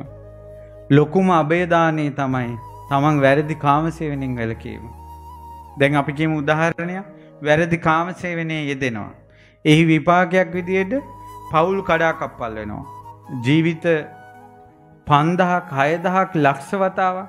තුකට තමන් කරපු එකම පාපයට පිරිමි ලක්ෂ වතාවක් පවුල් කඩාකප්පල් කරගන්නවනේ. බලන්න කොයි තරම්නම් බය තැතිගෙනින් සමාජයට උපදිනවද? එනිසා අබේ අවෛරය දන් දෙනවා පන්සිල් රැකීමේ යෙදෙන කෙනා. එනිසා ගොඩාක් දේවල් ගිහි මිනිස්සුන්ට බුදුරජාණන් වහන්සේ වදාළේ නැහැ. ලෞතර සම්මා සම්බුදුරජාණන් වහන්සේ නමක් කලාතුරකින් ලෝකෙට පහළ වෙලා බුද්ධෝ හවේ කප්ප සතේ දුර්ලභෝ බුදුරජාණන් වහන්සේ කල්ප ලක්ෂයකටත් දුර්ලභයි. කල්ප 100කටත් දුර්ලභයි. ඒ බුදුරජාණන් වහන්සේ පහළ වෙලා ඔබට අනුකම්පාවෙන් පහක් කියා හිටිනවා. සත්තු මරන්න එපා කියලා. හොරකම් කරන්න එපා කියලා. වැරදි කාමසේවනයේ දෙන්න එපා කියලා.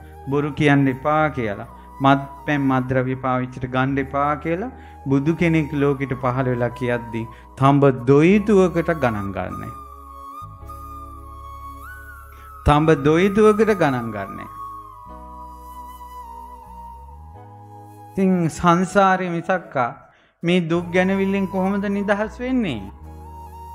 බුදුරජාණන් වහන්සේගේ යහපත් අවවාදයට සවන් දිය යුතුයි කියලා හිතෙන්නෙත් නැහැ.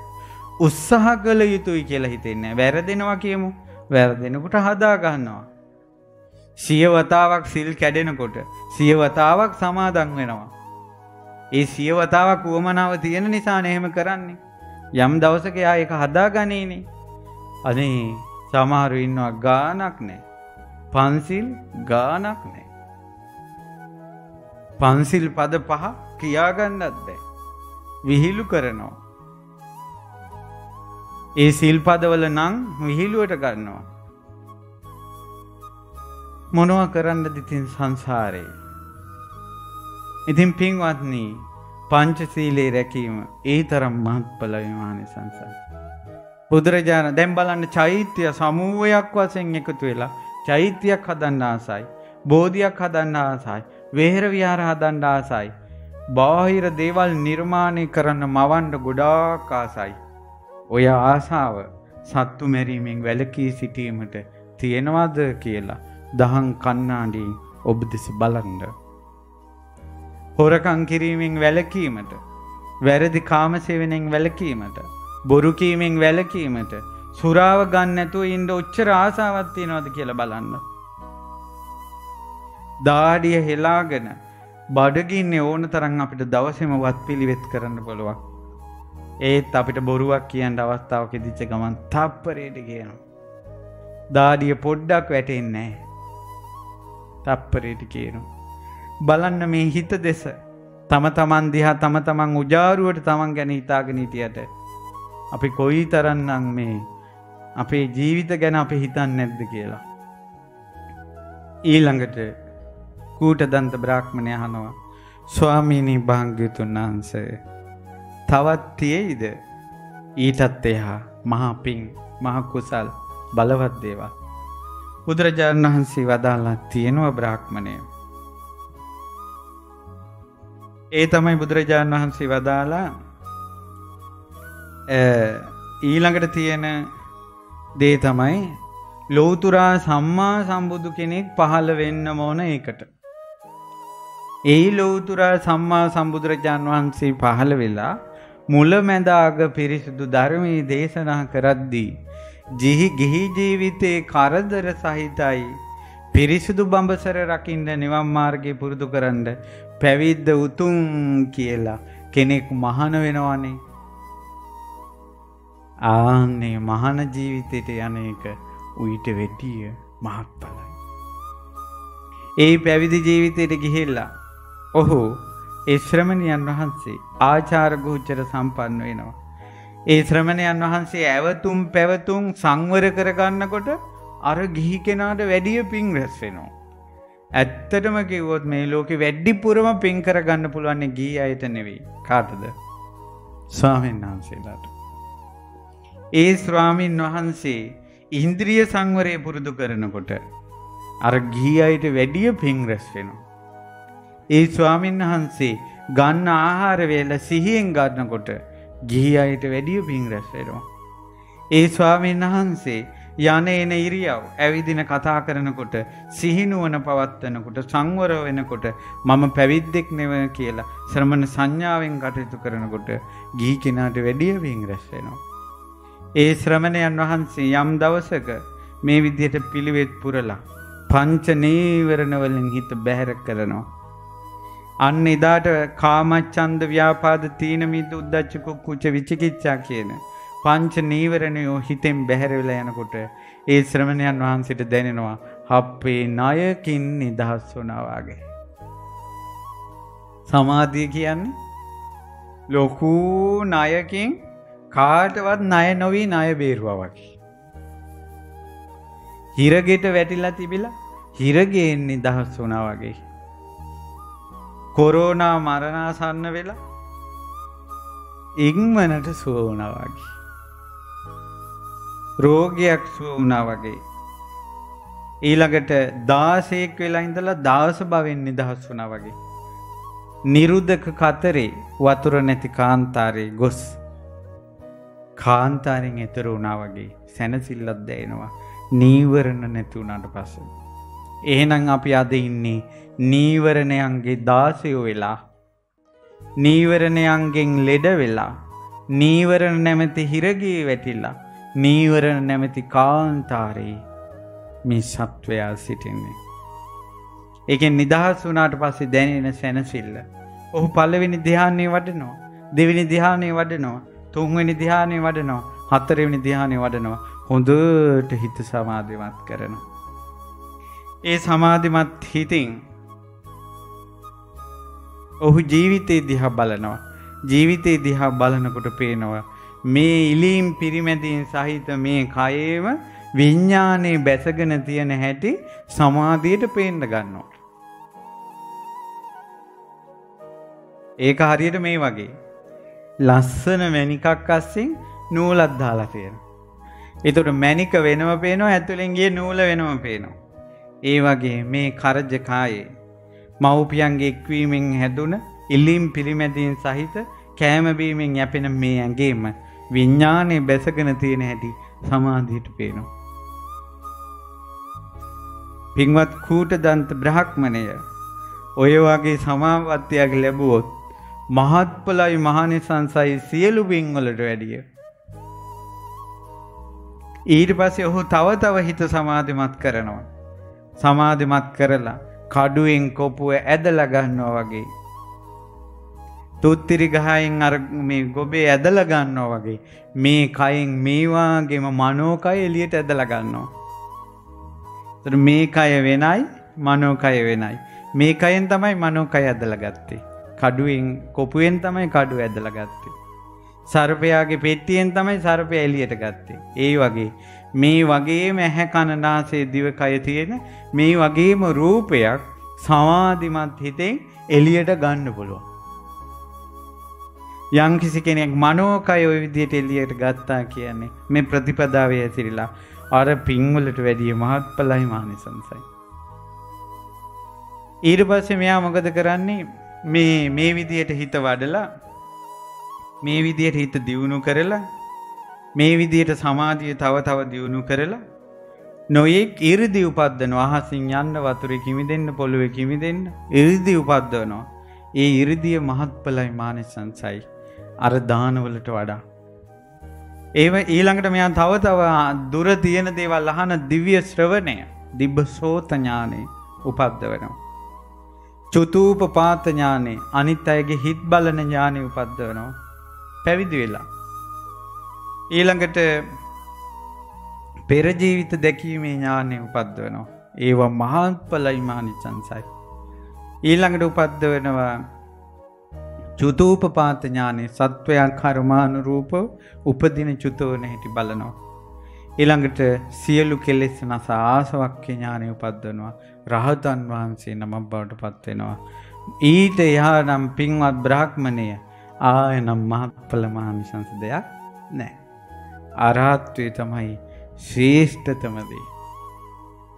සාදු සාදු භාග්‍යවත් බුදුරජාණන් වහන්සේ සුන්දරයි යටට හැරවී තිබි දෙයක් උඩට හැරෙවෝ වගේ. මම මුලා වූ කෙනෙකුට පාර කිව්වා වගේ අන්ධකාරයේ හිටපු කෙනෙකුට පහනක් දැල්ලුවා තියෙන ඇස් වලින් බලන්න කියලා. බුදුරජාණන් වහන්සේ නොඑක ආකාරයෙන් දහම් දෙසුවා.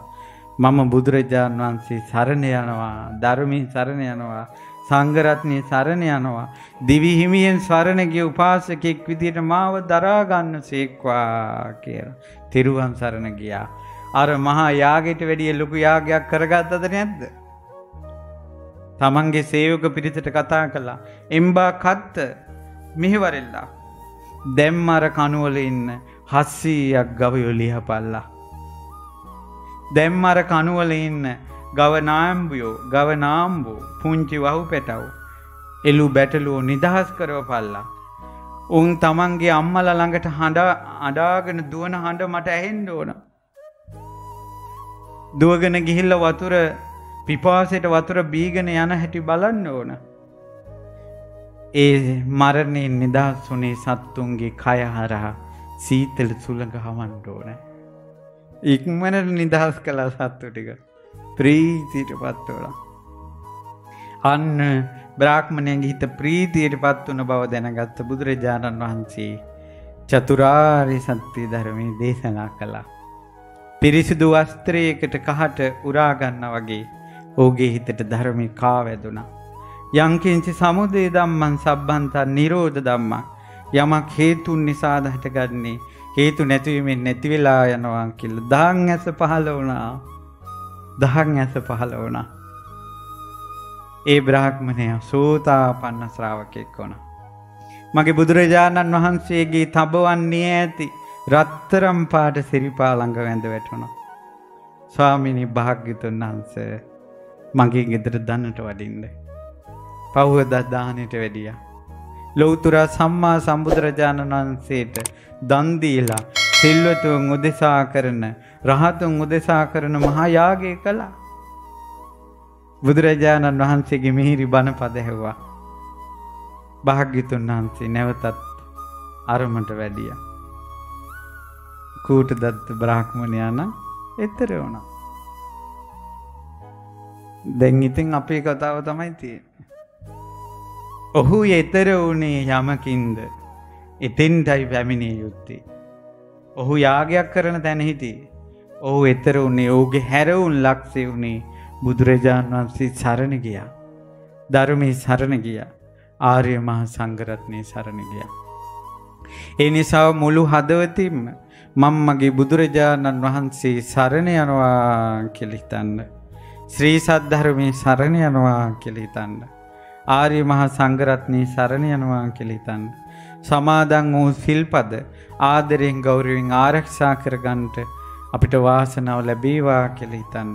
ලෝතුරා සම්මා සම්බුදු කෙනෙක් ලෝකෙට පහළ වෙලා මහත්ඵල මහානිසංස යම් යාගයක් වදාලාද එහි නිරත වීමට වාසනාව ලැබේවා. සාදු සාදු.